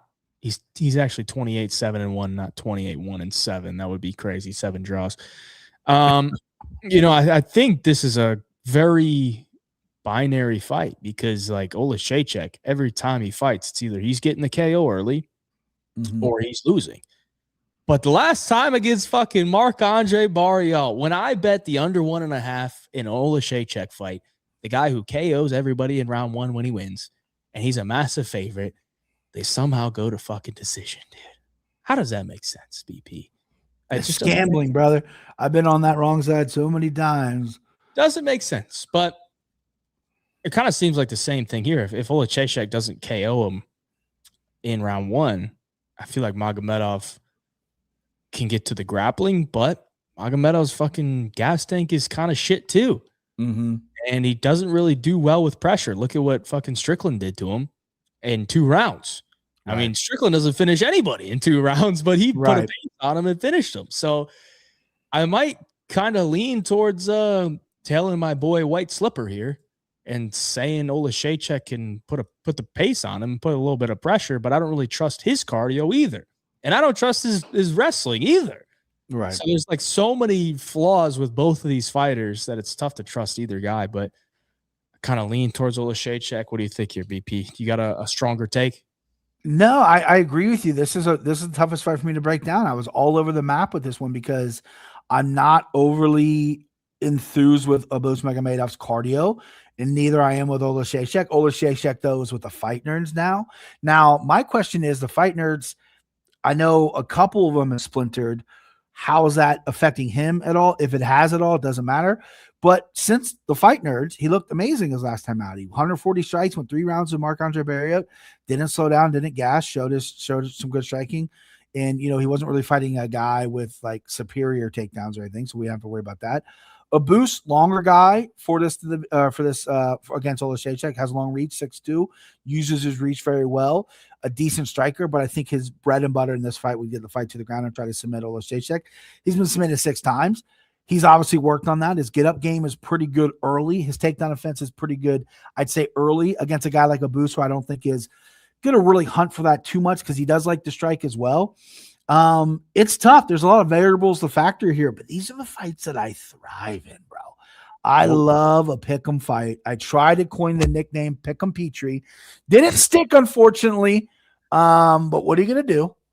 So I love the pick'em fights. I love the close fights. I like Oleksiejczuk. I just envision Oleksiejczuk's pressure being too much. You hit the nail on the head. Sean Strickland just walked this dude down. He folded. Oleksiejczuk has big power. His body punching is unreal. I mean, the left hook to the liver is beautiful. And I just feel like he's fighting with so much more confidence now that he's been with the Fighting Nerds on this win streak. I like Oleksiejczuk in this spot. I mean, I wouldn't be surprised if Abus gets it done, finds a submission, what have you. But I like Oleksiejczuk. I think his cardio is ironed out enough. And I think his powers is a real deal thing. And I think he's going to go out there and I think he's going to use it. So I like Oleksiejczuk by KO. I kind of like the number on Oleksiejczuk KO plus 200. It's not bad. Yeah. I was just looking at that myself. Yeah. It's like he is such a pressure forward guy. Abus not really going to have anywhere to run. So he's going to have to wrestle.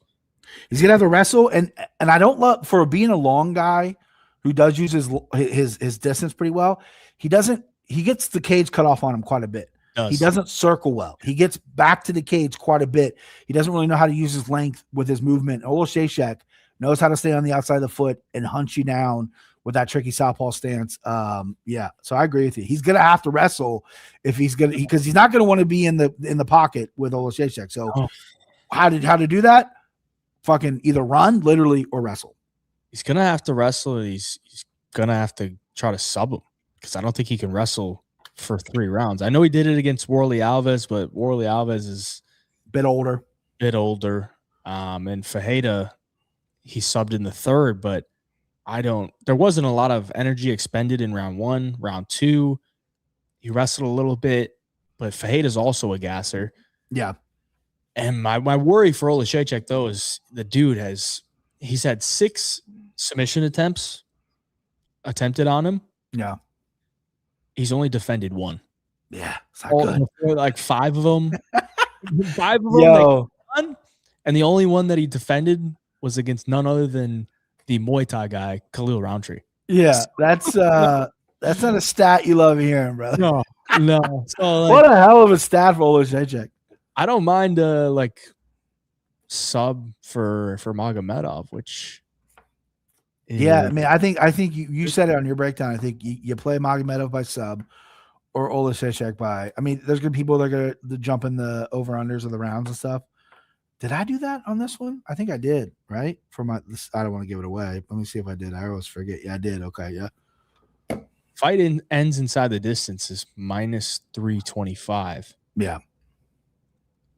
So if you went 1 unit on +275 for Magomedov sub and 1 unit on Olashechek for by KO +200, either way, you're netting at least a unit. Sure. Compared to risking 2 units on -325, you're not even winning a unit.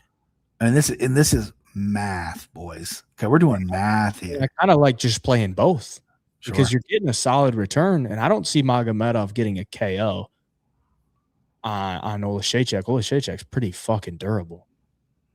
That might be the way to attack it, boys. Of course, it could go to decision, and you're down 2 units. But if you don't think it's going to go to decision, I feel like that's a better way to play it than -325 on the ends inside the distance, because you get to risk less and you still profit a little bit. Interesting. I just fucking figured that out on the fly. But look at that. That's smart. Might have to do that. Let me know in the chat if you think that's if that's sharp or not.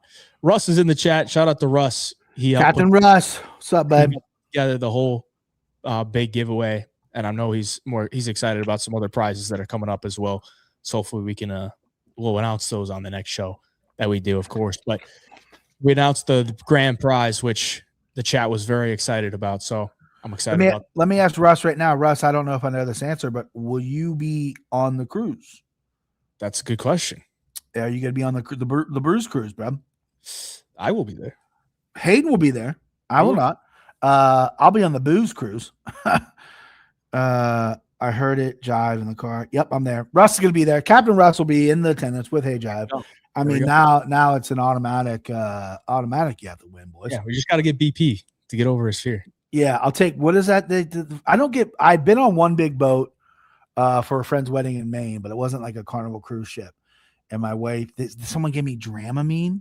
And that's like if you get seasick, which I don't get seasick. Oh, yeah. So I'm like, this does nothing for me, right?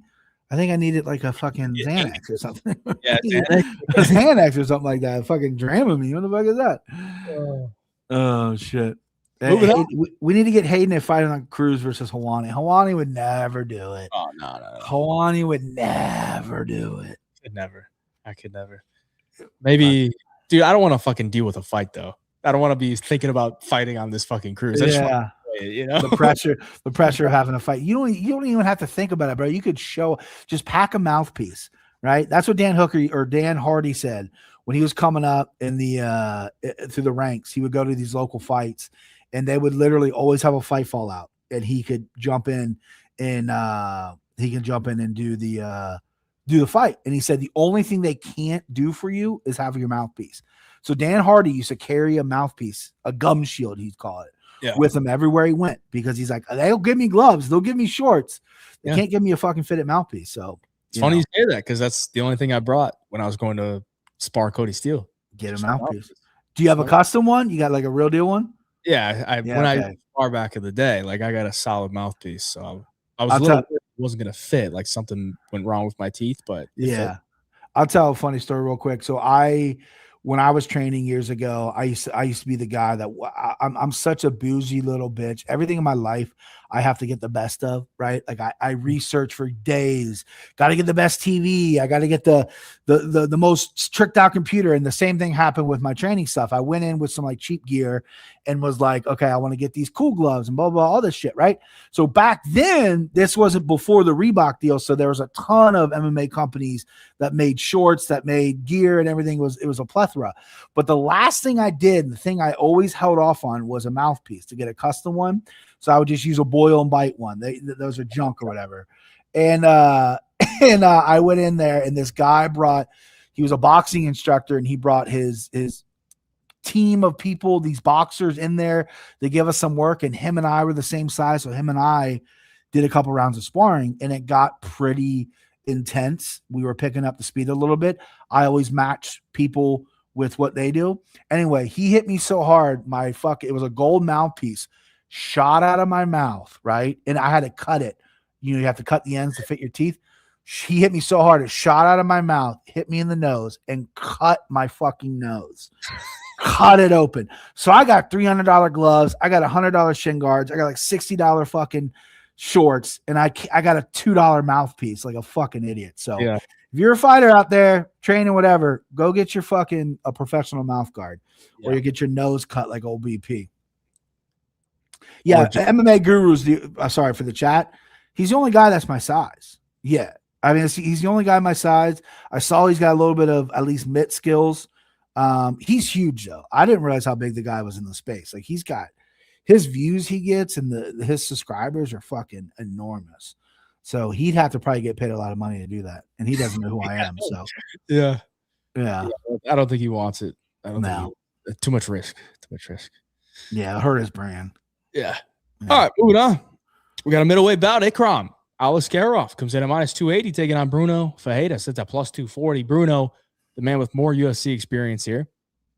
Same age and a little bit less professional MMA experience, but he did just get KO'd by Gregory Rodriguez earlier this year. One shot at him. Nasty shit. Ikram, 4-1 in the UFC. Only losses to Robert Whittaker on short notice in the main event. Here he is after the win against Jun Young Park. Of course, he's a Dagestani from the Makachkala team of Habib. But I haven't really seen him like training with them that much. He's a KHK guy, which I don't think is like the true team Habib clan. No. Right. So, he's not exactly one of the boys, but he's affiliated with them, but he's not he's not like fucking entrenched with them. Yeah, but he does have the affiliation. So and then of course his only other loss was Hamzat Chimaev, but both times he got KO'd. So questions with the durability a little bit, but you got to look at the opponent too. -280 here, BP. Are we laying it, or are we looking towards the dog? Yeah, so all week leading up, from a car ride to Sunday, Monday, all that, I was on Ferreira. I thought Bruno Ferreira would get this done because Aliskerov has no chin. The more I start watching tape, especially Ferreira's last fight, because Ferreira knocked out RoboCop, underdog win, and then he got knocked out last time. RoboCop's a big beast dude, but RoboCop also has a little bit of a soft chin as well. Ferreira has some decent ground game. Aliskerov has that Russian wrestling.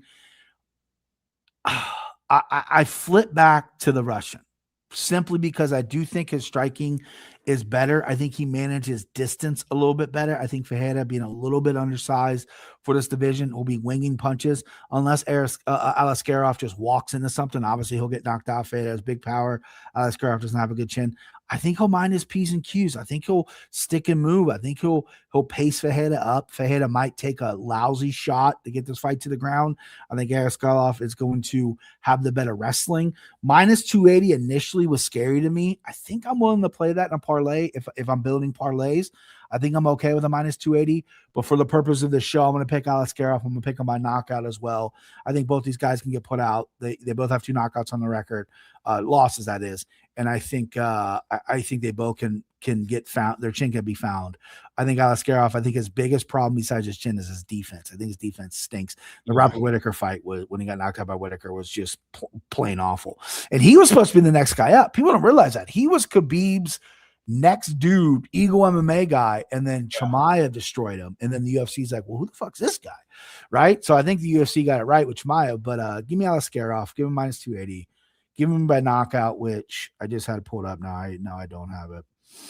My apologies for being unprepared. By knockout plus 110. Wish I had a better number than that. Bruno Ferreira by knockout plus 500 though. 5-1 over a guy who is chinny. If you're on the Ferreira side, that's some decent little money. I'm gonna go Alaskarov though. Yeah, I think Bruno's super alive for a KO. Yeah, early, because stylistically, Ikram's gonna need to grapple early. Because if he doesn't, he's not that good of a striker. Like, he's way too hittable, and it's not like he's faced anybody that can like make him pay for it, other than Robert Whittaker. Like Phil Hawes, terrible chin. Worley Alves, old as fuck. Muniz is a terrible striker with an awful chin. And Jung Young Park's like a volume guy. He's not really a power puncher. But a great chin on the Iron Turtle. Yeah. That's why he couldn't finish him. Does have a good chin. But the thing is, like, Bruno he uses so much footwork that Alaskarov's going to have a tough time hitting him unless he like really goes forward. But that's what Bruno wants you to do, because he's going to like dart in with a big left hand, and he really commits to his shots. And Alaskarov's footwork is just so plotty, and he doesn't move backwards well. You know, he's not one of these guys that's light on his toes, can like see what's coming. So I think Bruno's very live for a round 1 KO. But if Alaskarov gets some wrestling going here, he's probably going to be able to fucking run away with it, because Bruno's a decent jiu-jitsu guy, but I don't think he can wrestle, and I don't think his cardio holds up if guys wrestle him. Yeah. What fucking the gasser A-Boost did to him when he started wrestling. So yeah, I do kind of like Felix said it, Ikram sub round 2-3 could be interesting. Yeah, Bruno round 1 is 10-1, which is nice. Yeah, round 1 KO is nice for old Bruno. Round 1 KO for Bruno, round 2-3 sub, round 2 sub for Alaskarov. Oh, only plus 600. Or no, that's KO. That's KO. Yeah, sub is 1200. 1200. Round 3 is 2200. So yeah, I'm gonna write that down. I mean, I'm definitely eyeing those, man. I like your gut. Alaskarov. I know he's got. Yeah, I mean, I don't think he runs through him early. I don't think Alaskarov's that guy to go run through Bruno Ferreira. I know Bruno's been knocked out a couple times in round 1, but like he got knocked out quick last time, because Gregory Rodriguez is. I mean, if that dude lands on you, he's knocking anybody out. I think Alaskarov he's got some good technical striking offensively, and I don't think he's got that one hitter quitter though. I think if grappling, Alaskarov's going to have to fight smart, because Ferreira can knock him out. He's got to know that. He's got to know. He's got to go in there knowing that, like, I've been put out twice. Like, 100%. This dude can knock me out. Let's mix some things up. 100%. And he's not going to like the movement. So that's why I think he's going to try to wrestle. Yeah. All right, moving on. We got a flyweight bout. Aisol Mabayev comes in at minus 250, taking on Charles Johnson. Sits at plus 210. Charles Johnson coming off the split decision win against Bruno Silva, which was very controversial. He's 35. Been knocked out for the first time ever this year against Alex Perez. Common opponent, where Aisol Mabayev subbed Alex Perez just at the end of last year in the 3rd round. But I believe he was down 2-0 going into that 3rd. So common opponent, one guy won, one guy got a finish. But as far as, you know, winning the rounds, Mabayev didn't do all that great there. Mabayev's got more similar professional MMA experience. A little bit less UFC, but he's only got one loss to Manel Kopp. He's the younger guy, but he's 5 inches shorter and 5 inches reach disadvantage for Mabayev. So he's going to have to wrestle. We know he's going to want to wrestle against Charles Johnson. That's what everyone tries to do, unless you're a pure striker. So does he get the takedowns? Does he get the control? Does he possibly find a submission here, BP, for a guy that has 10 subs? Yeah, see, I went too far back on the tape with Charles Johnson. I went back to the fucking Cody Durden fight where he got taken down 11 times. You know what I mean? And you're like, where, you know, if he got taken, I mean, Cody Durden, obviously a good wrestler, but Mabayev is going to wrestle you. He will continue to take you down. His striking is decent, but Charles Johnson, a lot of good fancy footwork, throw some good kicks out there, long for the division. Mabayev's going to have to close that distance. How is he going to close it? couple, throw some shots and get in there and try to take his legs down, and try to wrestle him. We haven't seen Charles Johnson get out wrestled since that fight. I mean, as at Mackham, I believe, if I'm pronouncing his name right, took him down a few times as well. But Charles Johnson has a wrestling background, can wrestle, can't get back to his feet. And I think if he does that, it fares well for him. But I just don't know in this part of the world if that's going to be enough. I know the judging doesn't take too kindly to people taking you down, holding you down, and doing nothing, rightfully so. But in this part of the world, I think Almobayev is going to be the guy that's going to get the cheers, and he's going to, every little grounded pound punch he lands, the people are going to go nuts. Charles will work back to his feet to get taken down again. They're going to go nuts on the takedown. It might sway the judges a little bit here.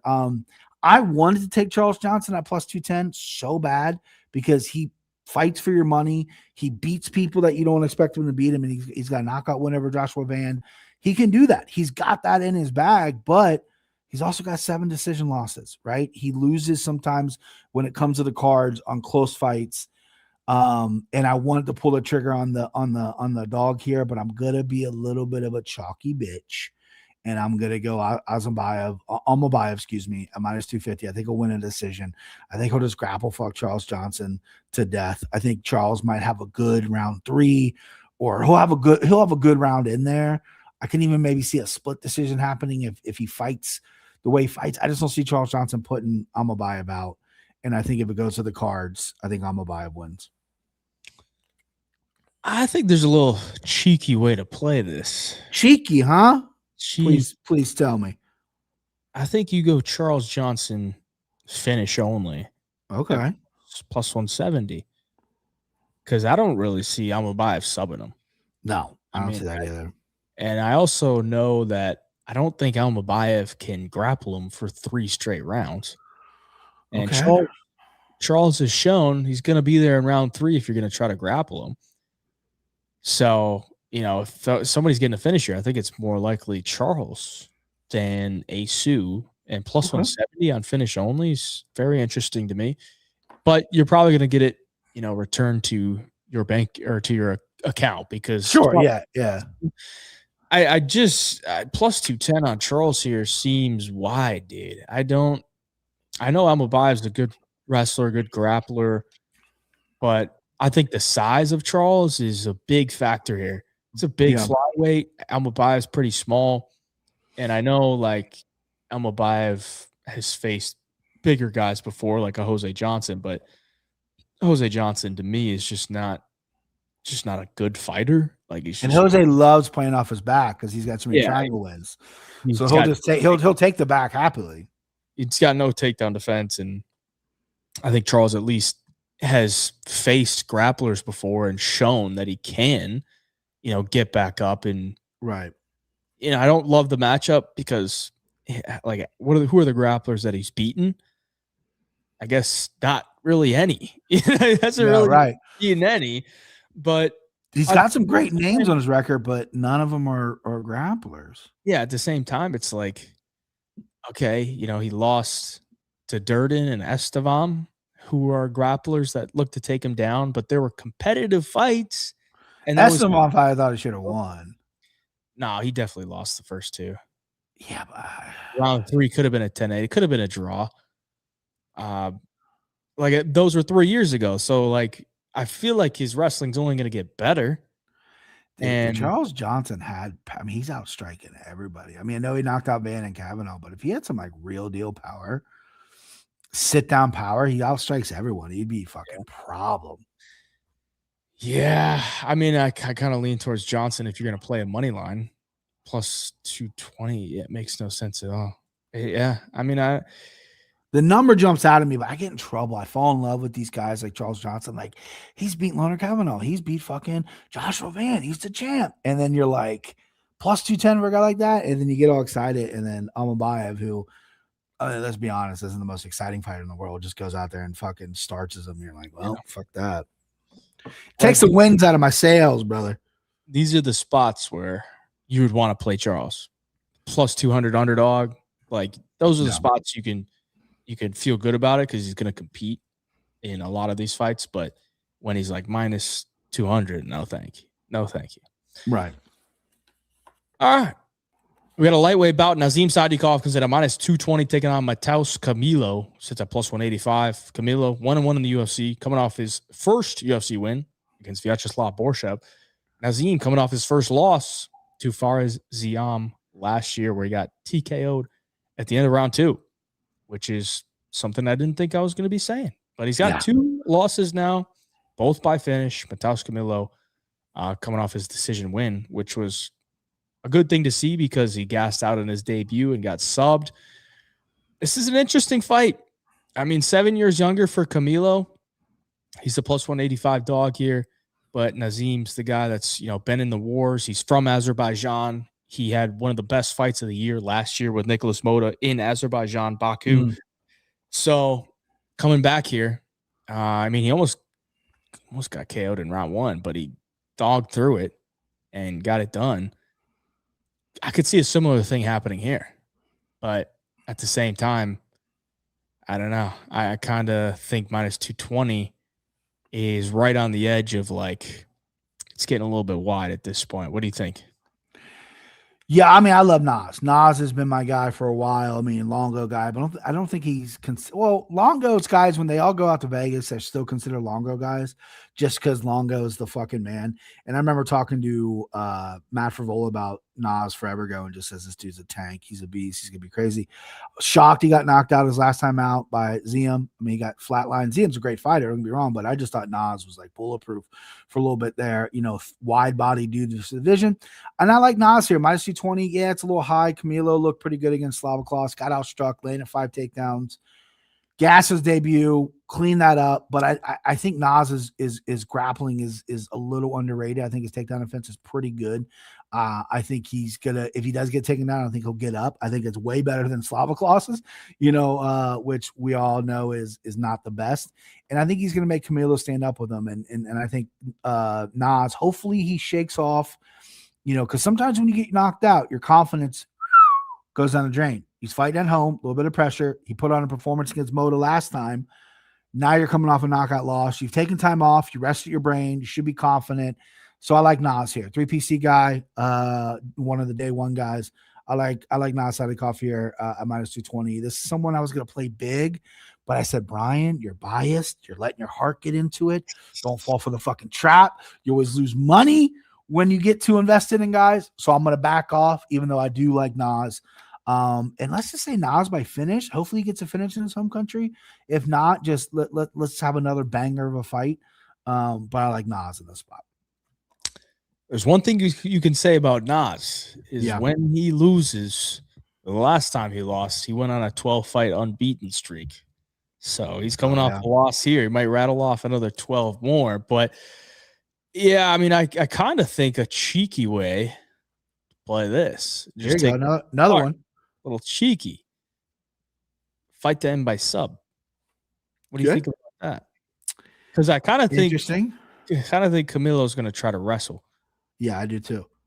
And I don't really trust Naz's defensive grappling, considering we just saw Fares Ziam get fucking out grappled by Tom Nolan, and Ziam kind of bitched him on the ground. But I also don't really trust Camilo's cardio if he's going to grapple, and I think Naz could maybe take over in the grappling later in the fight. But he's got a good rear naked choke. He withstood the McKinney storm and then took his back and smet him. So he's got a decent choke. Frivola, Matty tells me this is a while ago, but he said he's fucking solid everywhere. So, obviously, Matty's not going to say anything bad about his training partner, but. Yeah. 5-10 by sub, I think is plus 450 somewhere. Hey, I like that number. So could be an interesting way. Camilo's only ever lost by sub too. Not much else on that one. I'm not going to be laying minus 220 on Sadikov. I think it's a better live spot. He's a guy that generally doesn't have a good first round. So I would much rather play that. And Camilo is the guy that usually does have a good first round. So might get a nice little live entry on Nas, but I'm going to lay off of that. I do think he withstands it and then wins. But I think Camilo at 25 could be making some improvements. And, I don't really think Nas is all that great. I think he's solid. But he's a guy that, again, I want to play at pick 'em fights or pick 'em lines or like plus money. Yeah. He was like minus 400 or something against Moda. Yeah. Didn't look minus 400. I can tell you that. No, he didn't. No. It's way too hittable and, not very consistent guy. And I think he's going to go out there and his game plan for this fight will be just put on a show. After the Moda fight, Azerbaijan, I mean, this dude was over the moon. He hopped on the Anakin Florian show after that fight. He stayed in Azerbaijan. I think there was like bombs going off and he was staying in there anyway. Like he didn't give a fuck. So this dude's going to want to go out and show up for his crowd. They'll protect him there. All right. Co-main. We got a middleweight bout. Shar Magomedov comes in at minus 365, taking on Michel Pereira. Sits at plus 290. Michel, 32. Magomedov, 32. And Magomedov, 4-1 in the UFC, 10-5 for Michel Pereira. I know everyone's going to be loving some Shar Magomedov this week. BP, do you love the Shar Magomedov side? I do, and I hate that I do because he's so high, and it's easy to shit on Michel Pereira right now because of his couple last performances. Have been bad. The guy was so tough and durable for so many years, and he's getting chinned out there, and we're like, what the fuck's happening, right? He's only 32. He's got a wealth of experience. This is a guy that went in there, and you got to worry about him gassing. That was it. He used to dance to the ring, do 40 fucking backflips, throw a couple punches, and gas. You might still have to worry about that. Now you got to worry about the chin a little bit. Magomedov, this guy, I've never been super high on him. I remember before he came to the UFC, Reddit was all over this guy. They said this guy was the next world champion, right? And I'm like, oh, he's got one eye? No thanks. And he looked fucking, some of the Reddit photos pre-UFC, I mean, the dude was doing something. Right? He's fucking shredded. His striking's pretty clean. It's snappy, right? It's not bad. Yes, he lost to MVP. MVP's a tough guy to beat for anybody. And I don't know if he got exposed in that fight. I think he got his aggressiveness and willing to exchange got exposed. And I think with Pereira, who's got not a similar side of MVP, but has an awkward style with the capoeira, with the weird stuff, the explosive stuff, Char's got to be careful in that round one for sure. But I know Char's team and everyone has seen the last few fights of Pereira. He's been chinned before. He's been knocked out before. The defense has never been high level. His hands are always down. You go out there, you find something. I like Shar big here. I hate that I like him big because it's a chalk play at minus 365. I wish I liked the underdog and I could fucking post on Twitter and puff my chest out and be the cool guy that hits his big underdog. You know what I mean? But I'm not going to be that guy. I'm going to be Shar Bullet here. I like him. I like him by knockout. I like him. I see some spinning shit hitting Pereira and him just fucking falling down. So I like Shar here. I think Russ is opposite me. Old Captain Russ likes Michel Pereira. Good number on him. Maybe I'm overhyping Shar Bullet, but we'll see what my boy Hey Drive says. But yeah, give me Shar Bullet. Give me the pirate. He's coming to our fucking shores and getting all our gold is what he said, which is actually pretty badass when he said it in Russian. But yeah, I like him. Yeah, I don't. Ow! Whoa. All right. I don't really like him, but it's just the price, dude. Like minus 3.5 on a guy that I don't think has had a tough matchup except for the fight that he lost. Like he's getting pretty easy fucking fights. Yeah. And he never really faces anyone that's going to take him down. I mean, Barrial's taking him down. Olashechek's taking him down. Bruno Silva's taking him down. And like, yeah, he won all three of those fights, but there's clear grappling holes. Pereira's not really a guy that's going to try to take you down, but he'll get one. Yeah, he took down Zach Reese twice, which I don't think is saying the most, but he can mix it in. Mm-hmm. And on the feet, like I don't think Magomedov's this murderous power puncher. I don't think he has like big KO power really at all outside of the spinning back fist, which spins, bro. Double spin. Like sure, if he catches him with a fucking spinning back fist, okay, whatever. Yeah. But I think Magomedov is more like a point fighter, like throws a lot of volume, really good off the back foot, but those aren't really optics that I would like. Guys are usually marching him down and he's kind of like kicking and jabbing and poking and running. So I think there's value on the dog, but am I gonna outright say that he wins the fight? Do it. Not really. Nah. I can't, BP, because I like, how can I be confident Pereira goes into this fight with like a great game plan, goes out there and executes and like really wants this, because he doesn't really have much momentum. Like, I don't think he's really fighting for much at this point other than paychecks. Well, did you see the sparring footage they released? He was sparring. Who was he sparring in Vegas? And this is a guy. I mean, I know he didn't get KO'd by Zach Reese, but Dawkins KO'd him. He won a fight against Zach Reese, who was just a warm body in there. And then he's in the gym going death sparring with another dude. I'm thinking, this guy's not worried about his chin or brain at all after getting, Fluffy got him and then Dawkins got him. This dude who's, 50 fucking times, because you know what? Fuck it. I'm going to go death spar with this guy who's bigger than me in the gym. That's how the Brazilian dudes do it. I mean, I think Charles Oliveira still spars that way. It's an old school way to do it, and that's what Pieta does. I mean, if Pieta has fucking a gas tank, which we've seen him do okay cardio-wise in some fights. Like he's going to be able to be on the front foot for the fight, so I don't think his cardio is going to be bad. It's not like he's facing Anthony Hernandez, who's going to get him. So I think he'll be okay. But I mean, I think he might want to. I think he's going to try to wrestle Shar a little bit, and I think that's going to kind of zap him.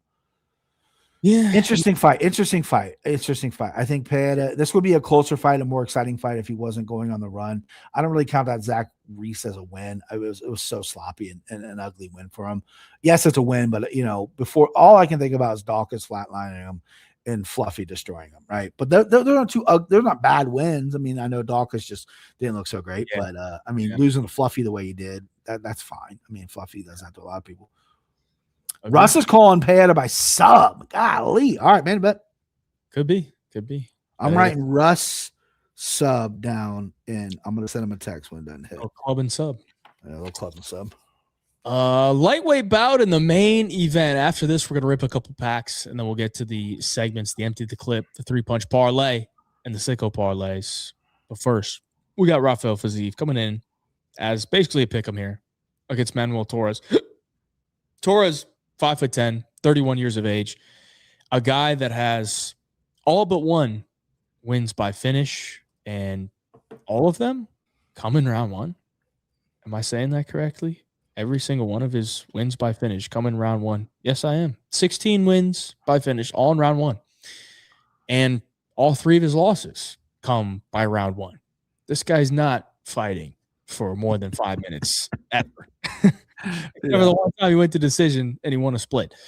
Fiziev, on the other hand, a guy that is normally trying to take fights, later into the later minutes and winning it with technique and experience. But he's fallen on tough times. 1-4 in his last 5 losses to Rufi, 2 losses to Gaethje, and a leg injury against Mateusz Gamrot. They do have a common opponent, Ignacio Bahamondes. Fiziev by decision, and Manuel Torres got KO'd in the first. So if you do some MMA math here, Fiziev should get it done. But as we know, MMA math does not work out. And based on Fiziev coming off, another KO loss, 3rd one of his career, but, technically only his 2nd because the leg injury counts as a TKO loss, but it was a leg injury. Guy has dealt with a lot of injuries, though, so you always got to wonder where he's at with his health. What do you think here, BP? Are we going with the veteran or the up-and-coming Manuel Torres? So I love this fight, right? We got an up-and-coming guy who's knocking everyone out in round one.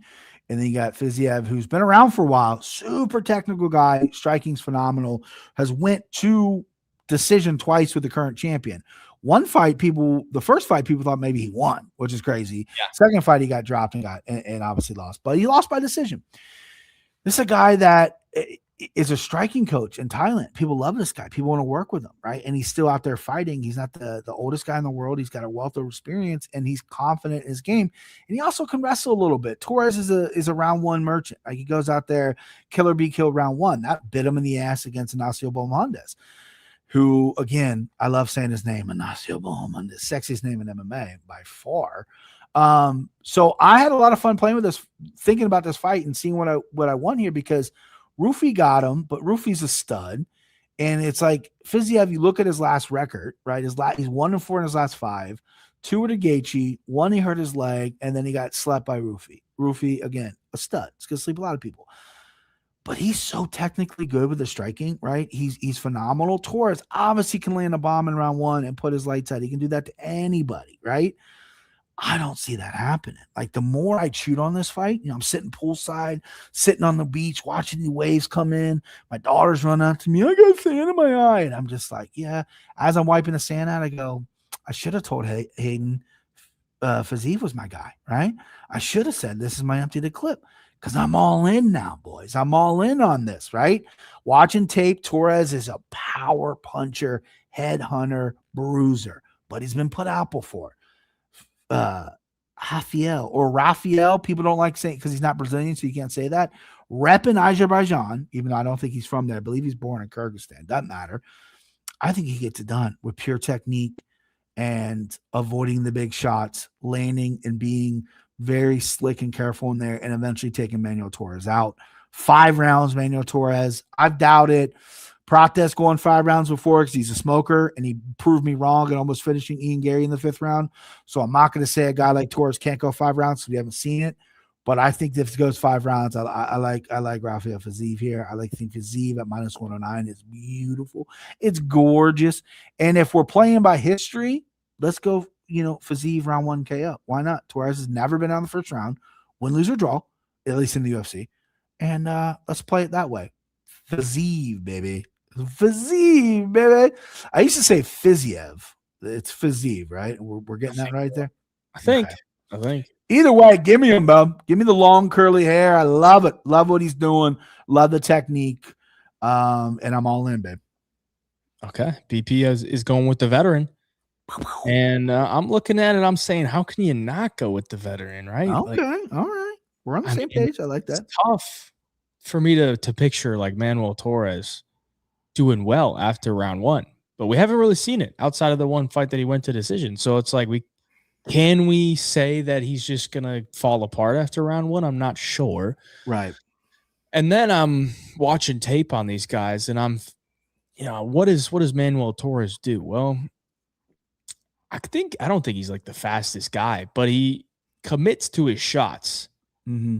And then I'm watching Fiziev, and don't really love what I'm seeing, because he's a Muay Thai guy who's kind of plotty, stands in front of you. And the shots that he gets hit with that really mess with him are the like long straight punches. The ones that guys really commit to. Like Rufi fucking caught him with a nice long right hand. Sure did. Manuel Torres loves to commit to his long right hand. And Fiziev doesn't move his feet to get out of the way. He kind of leans back. Yeah, he doesn't lean back, bro. He does the fucking Fat Joe lean back, baby. So he's getting caught with it. And I'm thinking, God, I don't like that. Like if Fiziev showed me an ability to avoid, big shots and not take shots clean, I'd be like Fiziev all day. But considering he's off a KO loss and he doesn't do well with those big, long, straight shots, that gives me a lot more belief Torres could pull this off. But, I think this is going to be such a fight that we look back on and be like, well, MMA either makes no sense or it makes perfect sense, because it's like, okay, Fiziev's only lost to Rufi and Gaethje in the last 4 fights outside of the Gamrot one, which was, there wasn't really hurt. He got hurt, sure. Be like, well, he's only lost to these guys. I mean, he could beat Manuel Torres. Sure. And he goes out there and wins, and everyone's like, yeah, I mean, Torres wasn't ready. Or he goes out there and loses to Torres, and everyone's like, well, yeah, that's why you don't freaking give him credit for losses. So, I don't know. I kind of think I lean towards Fiziev because he's the more proven guy. And I've never really thought Torres was like all that. I think he's just a guy that fucking goes out there, chucks. He's got a lot of firepower, but he could be figured out. I don't see anything that's special. Like, I don't see him as this like real technical guy that's going to break you down. He's not on the level of Mauricio Rufi. We haven't seen that he has the dog of like a Justin Gaethje. So that's why I like Fiziev, but don't love where he's at. somewhat of a quicker turnaround for him as well, coming off the KO loss. Torres got the punches that I think could give him problems. But I'll take Fiziev, man. I'll take Fiziev to get it done. Love Torres. That was a long, long way of taking Fiziev, but not really complimenting Fiziev. Yeah. You're like, I'll take him, but I fucking hate his guts. He's another guy that I think is like he looks good. Yeah. Like everything looks good. Sure. But I feel like every performance he's ever had, I'm like, I feel like you should be doing more. Like you should be better than the performance that you're having. Like even the times that he's gotten KOs, like his KO against RDA, that wasn't like a round 5. Holy shit. Fiziev just fucking whooped up on him and TKO'd him in round 5. It was like, this fight's kind of competitive. And then he caught him with he got Moicano early. And then the Brad Riddell fight was the one where Brad Riddell, they both were Muay Thai coaches at the same gym. They had history and they went after it for a good bit. And he wheel kicked Brad Riddell in the 3rd round, but Brad Riddell's retired now, so that doesn't really count. But I mean, I know what you mean. He doesn't explode off the page with this crazy power, and he marks up pretty easily too. So even if Torres, who obviously hits hard, doesn't knock him out, will probably close a fucking eye. And that knee, you always got to worry about that fucking knee, him getting hurt or something. So yeah. Parker Too Saucy. Fiziev said his game plan will be to be on the front foot. And you don't want to do that with Torres, who has those elbows and counters. Yeah, that's true. That is true. But he doesn't know any other way to fight. That's why he's always on the front foot. Yeah. I think Fiziev might look to wrestle here early. I think so too. He's been looking to wrestle a lot more. He's got a decent body lock takedown. Yeah, I think could do him well. Yeah. But I don't know that he's like the greatest grappler when he gets you down. He just can't he can get you down. He can't fucking hold you down. But he can't hold you down. No. So that's just a lot of energy for not really scoring a ton of points in modern day MMA. True. It's a good fight though. I like it. It is a good fight. I like the main event. Should get some violence. Good live bet on this fight. True. Probably. But then, we get into round 2 and we're like, okay, he got past round 1. He's going to beat him up. And then Torres comes out, first punch he lands, right hand puts him out. Yeah. Of course. All right, let's rip some fucking cards, ladies and gentlemen. Rip them. We got a couple of elite MMA packs to rip tonight. Oh, that's what if you rip your own card? If I rip my own card, I will donate it to you, BP. Oh, to me? Okay, cool. So you can be in the drawing. Nice. All right, this is an exclusive pack, $60. See what we can get. See if I can break the jinx. I'm on vacation. We're in a different location. Yeah. Let's see if we can get somebody good. Oh my god. I'm disgusted. Same old curse. Same old jinx from old BP. I'm absolutely disgusted. That's your girl too. You backed her and she dropped the ball for you. I should get that shit to my house and burn it. You should have a fucking whole thing. Whole thing. Oh, that's brutal, bro. Don't remind me. That's brutal. It's me again. It's me. I take full blame. That was really bad, BP. I take full blame. Don't like that. So these are the gold packs are the ones where you that was a smaller one. Yeah. The gold are the ones that you and Maddie have the cards in, correct? I think there's like a couple in the smaller. Okay. Gotcha. But majority of them are in the gold, yeah. Gotcha. All right. We should get something better here. But it's got to be better than Macy Chase song. Please. Anything can be. If we get a Kyler Phillips again, I'm going to be pissed. We get him like every fucking time.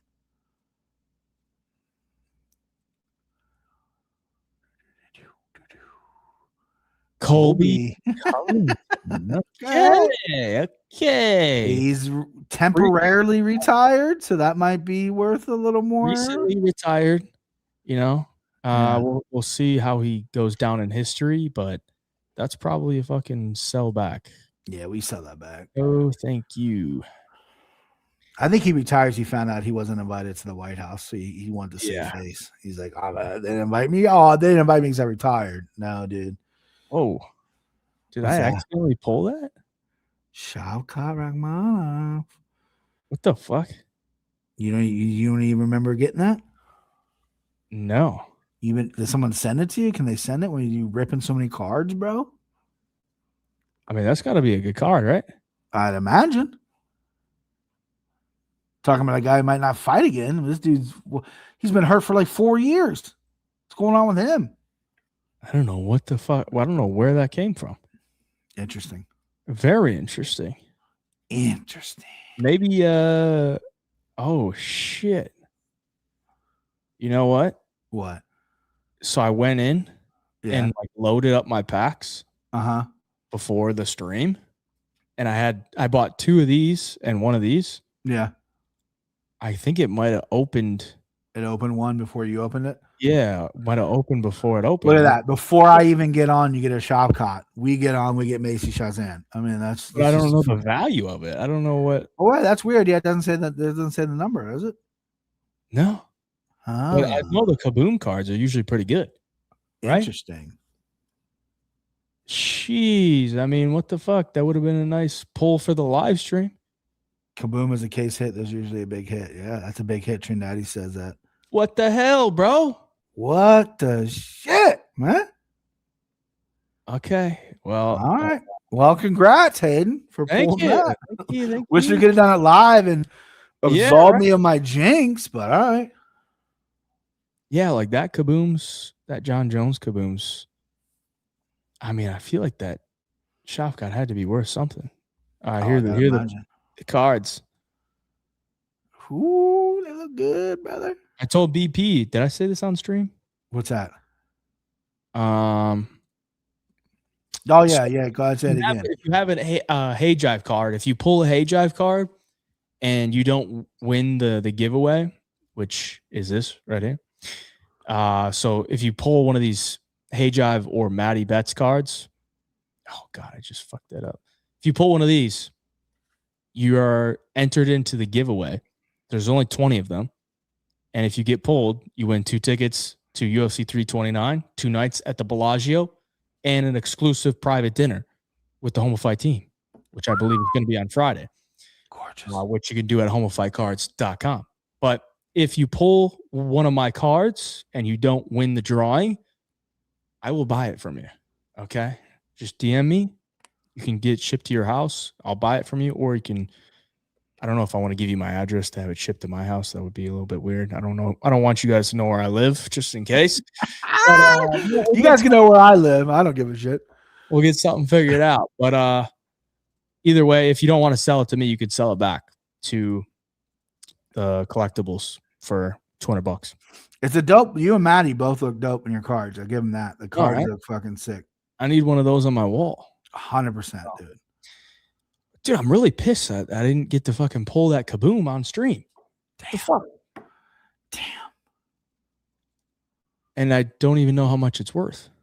That's weird. It's not saying how much it's worth. That's usually the first thing I look at. Yeah. All right. Well, let's rip another one. Fuck it. Yeah, let's do another one. Yeah, let's go. Maybe this is good luck. Good luck. It's 1K. They're saying it's $1,000. Holy crap!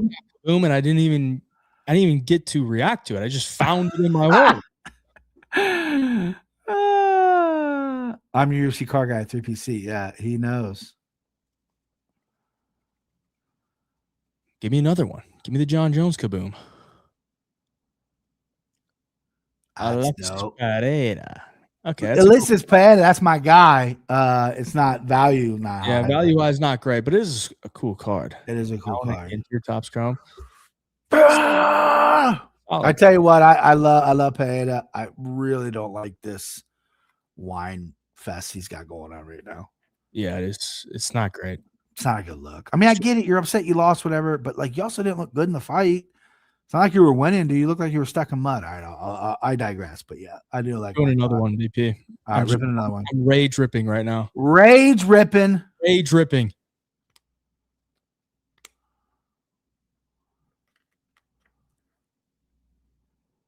Dakota Decheva. Okay. What the fuck? I didn't even know they had PFL cards. Not sure. She's a star. Just, I mean, that's like Russ's girl. Russ loves her. He thinks she's going to be the next big thing. Low value. I think she's a phenomenal fighter. But I mean, The UFC needs to make a trade right now for her. Like, is that even ever going to be worth anything though? Because she's PFL. So I mean, like, even if she comes into the UFC and does big things, like, yeah, the PFL card going to be worth anything? No. Russ just said he'll buy it. Don't sell it. Russ is saying that right now in the chat. Okay. Yeah, I think they need to hear me out. This is what the PFL needs to do, right? I know they just signed Vieira, so they need females.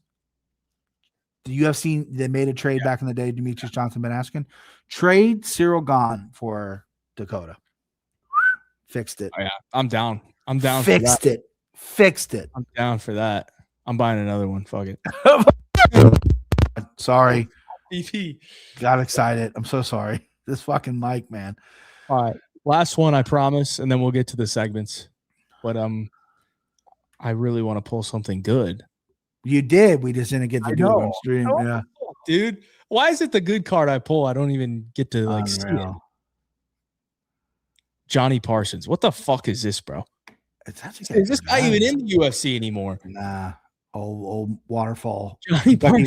Kentucky Waterfall Johnny Parsons is no longer in the UFC. Get it out of my face. Sell to Johnny. Johnny probably doesn't even know he's in the pack. He'll buy for you for $200 hairs. Yeah. Yeah. All right, we'll go rip some packs, and please get the fucking Hey Jive card, get the Matty Betts card, so that you can get a chance to get to UFC 329. Expenses paid. UFC 329, 2 tickets. So sick. 2 nights at the Bellagio and a private dinner. Go get your cards. homofightcards.com. All right. There we are. Okay. BP, who are we emptying the clip on this Saturday? I know you have gotten, pretty similar record to me, 9-10. Didn't have one last week. This week, missed last week. Probably would have hit last week. We're on, but I'm not gonna say it for sure. Go ahead and reveal who it is. Yes, sir. Nas, my boy Nas. Again, I said earlier that if I had to do it over again, because Hayden makes the graphics, I try to get him the picks early. It would be Fiziev. Nas, I said I'm not going to be too biased. I'm not going to load up on him. And here I am emptying the clip on him. But I trust my guy. Home country. He's going to show out. And I think he's going to have a great performance here. He's going to rebound well. So I'm sticking with it. I love Nas. Try to give you guys kind of like a lower number as opposed to a blow-up number. I did give a blow-up number in 50 parlay. Sorry. We need to win that one, though. Okay. No, you give Nas. Give a better one. I am going with a pretty sizable favorite, but I'm not going to lie. I don't see how he loses. Big Don. Yeah. Big Don. He's Big Don's got to win, dude. Big Don, he's got to get it done. All right. Finish, decision, whatever. He's fucking getting it done. He'll get it done. Michael Laswell lost last week. You might want to bet Theodore Berggren. Okay. Back to Swede. All right. 3-punch parlay. We got 1 leg from BP, 1 leg from me, and a combined leg here. I didn't even see my thumbnail today. God damn, I look fucking dope. Yeah, you like that? Can't grow a beard, but I might need to move to Azerbaijan. Sure, Bullet. You know it, boys. I like the Bullet, even though Russ is puking in the chat right now. Bullet getting it done. Gotta get it done. I'm throwing Donchenko in there. Oh, Donnie ball game. Okay. I made the final decision on the 3rd leg. Sure. And it's a short line. So we got a couple big faves and a short line here. It's gonna be Fiziev. Nice. We both went win him. And he's gonna be your empty the clip. So yeah. Well, BP's locked in on vacation. This guy's just absolutely got it dialed in, and we need a win more than ever. We're 2-17 on the 3-punch parlay. So if it comes down to the hometown guy in the main event for us to cash, he better fucking get it done. He better get it done. Oh, can't get too loud. This mic will fucking explode. All right, sicko time. BP, you're up pretty well on the year, plus 19.59 units, 2-17, but you've been hitting the big ones. Yeah. I wanna finish the year. I want to hit at least 5 this year. Oh, So we got Almakayev money line, little plus money. We got under 1.5 for Abus Olasheshek, under 1.5 for Salskara Ferreira, and then we got Fiziev money line 15-16, babe. 15-16. I love it. I went 4 legs. 4 legs are definitely tough to hit. I try to keep it at 3 at most, but you know, if Almabaya excuse me, I keep saying Almabaya. If BigJive wins, we keep moving because under Fiziev locked up, babe. We need that leg 1 to hit. Need the dog to come through, and then a couple pick 'em lines or close to pick 'em. Yep. Plus 15-16. That's BP sicko. My sicko is not on the fucking screen. What the hell? What's going on? What's going on here? All right, well, you can talk about that while I fix this. Oh, there we go. Bruce Cruz. Easy fix. Okay, fix it. I was all teed up, ready to go. Bruce Cruz. It was just out of order. But it's okay. I got my sicko lined up. Bada bing, bada boom. And I'm going 3 legs. And I'm going to call this the fraud check parlay. Because there's a lot of frauds on this card. And we're getting... How are you doing? Say hi. You want to say hi? They're the kids. Red face. Yeah. A lot of sun. Yes. Fraud check parlay, BP. A lot of frauds on this card. Yeah. And I'm fading all of them. And I can get all 3 at underdog odds. Okay. Like number 1, Jefferson. Nascimento. Love leg 1. Leg 1. Plus 110. Leg 2, Con Offley. Javier Reyes, if he's a fraud, like I think he is. Correct. Con Offley can beat him. Okay. Don't hate the first 2 legs. If you want to juice it up, little sub for Con Offley if you want to go really for it. And leg number 3, Eric Nolan, plus 1244. Okay.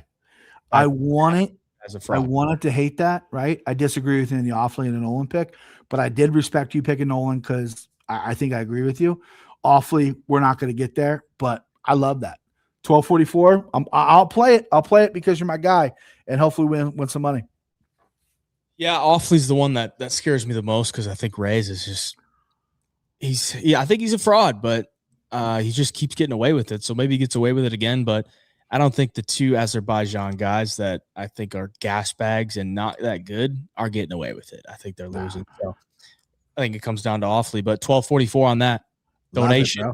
Okay. Donation for Ferreira, Torres, Michael. Okay. He's talking 3-punch parlay, I think. Yeah, I think he was talking. Yeah, the 3 PC parlay needs a win. We need to inject some life in that. And I think we got a winner this week. Let's go. All right, boys. That's going to do it for the show. 2 hours and 22 minutes in. BP, get us out of here. We appreciate y'all for joining the live stream. And if you're watching after the fact, we appreciate you for watching and tuning into the show every single week. Of course. We got the giveaway for this week on UFC Baku. And then in a couple weeks, we got the grand prize giveaway for UFC 329. Stay tuned for that. BP, any thoughts? Chat, you're unreal. Thank you for the condolences for last week for my friend. You guys are the best. Thanks for tuning in tonight. We were rocking and rolling. Sorry for any audio difficulties on my end. I know it looks like I'm in the kitchen, but we're next week. Actually, there's not a fight, but maybe if Hayden's not busy, maybe we'll throw a little thing together before the Conor card and kind of pump up 329 because next weekend I believe Saturday is July 4th. So either way, MMA's coming at you. BigJive's not going anywhere, babe. Let's go. Hey, you're the best. Thanks, chat. All right, chat. We'll see you on the next show. BigJive MMA Show. Yeah.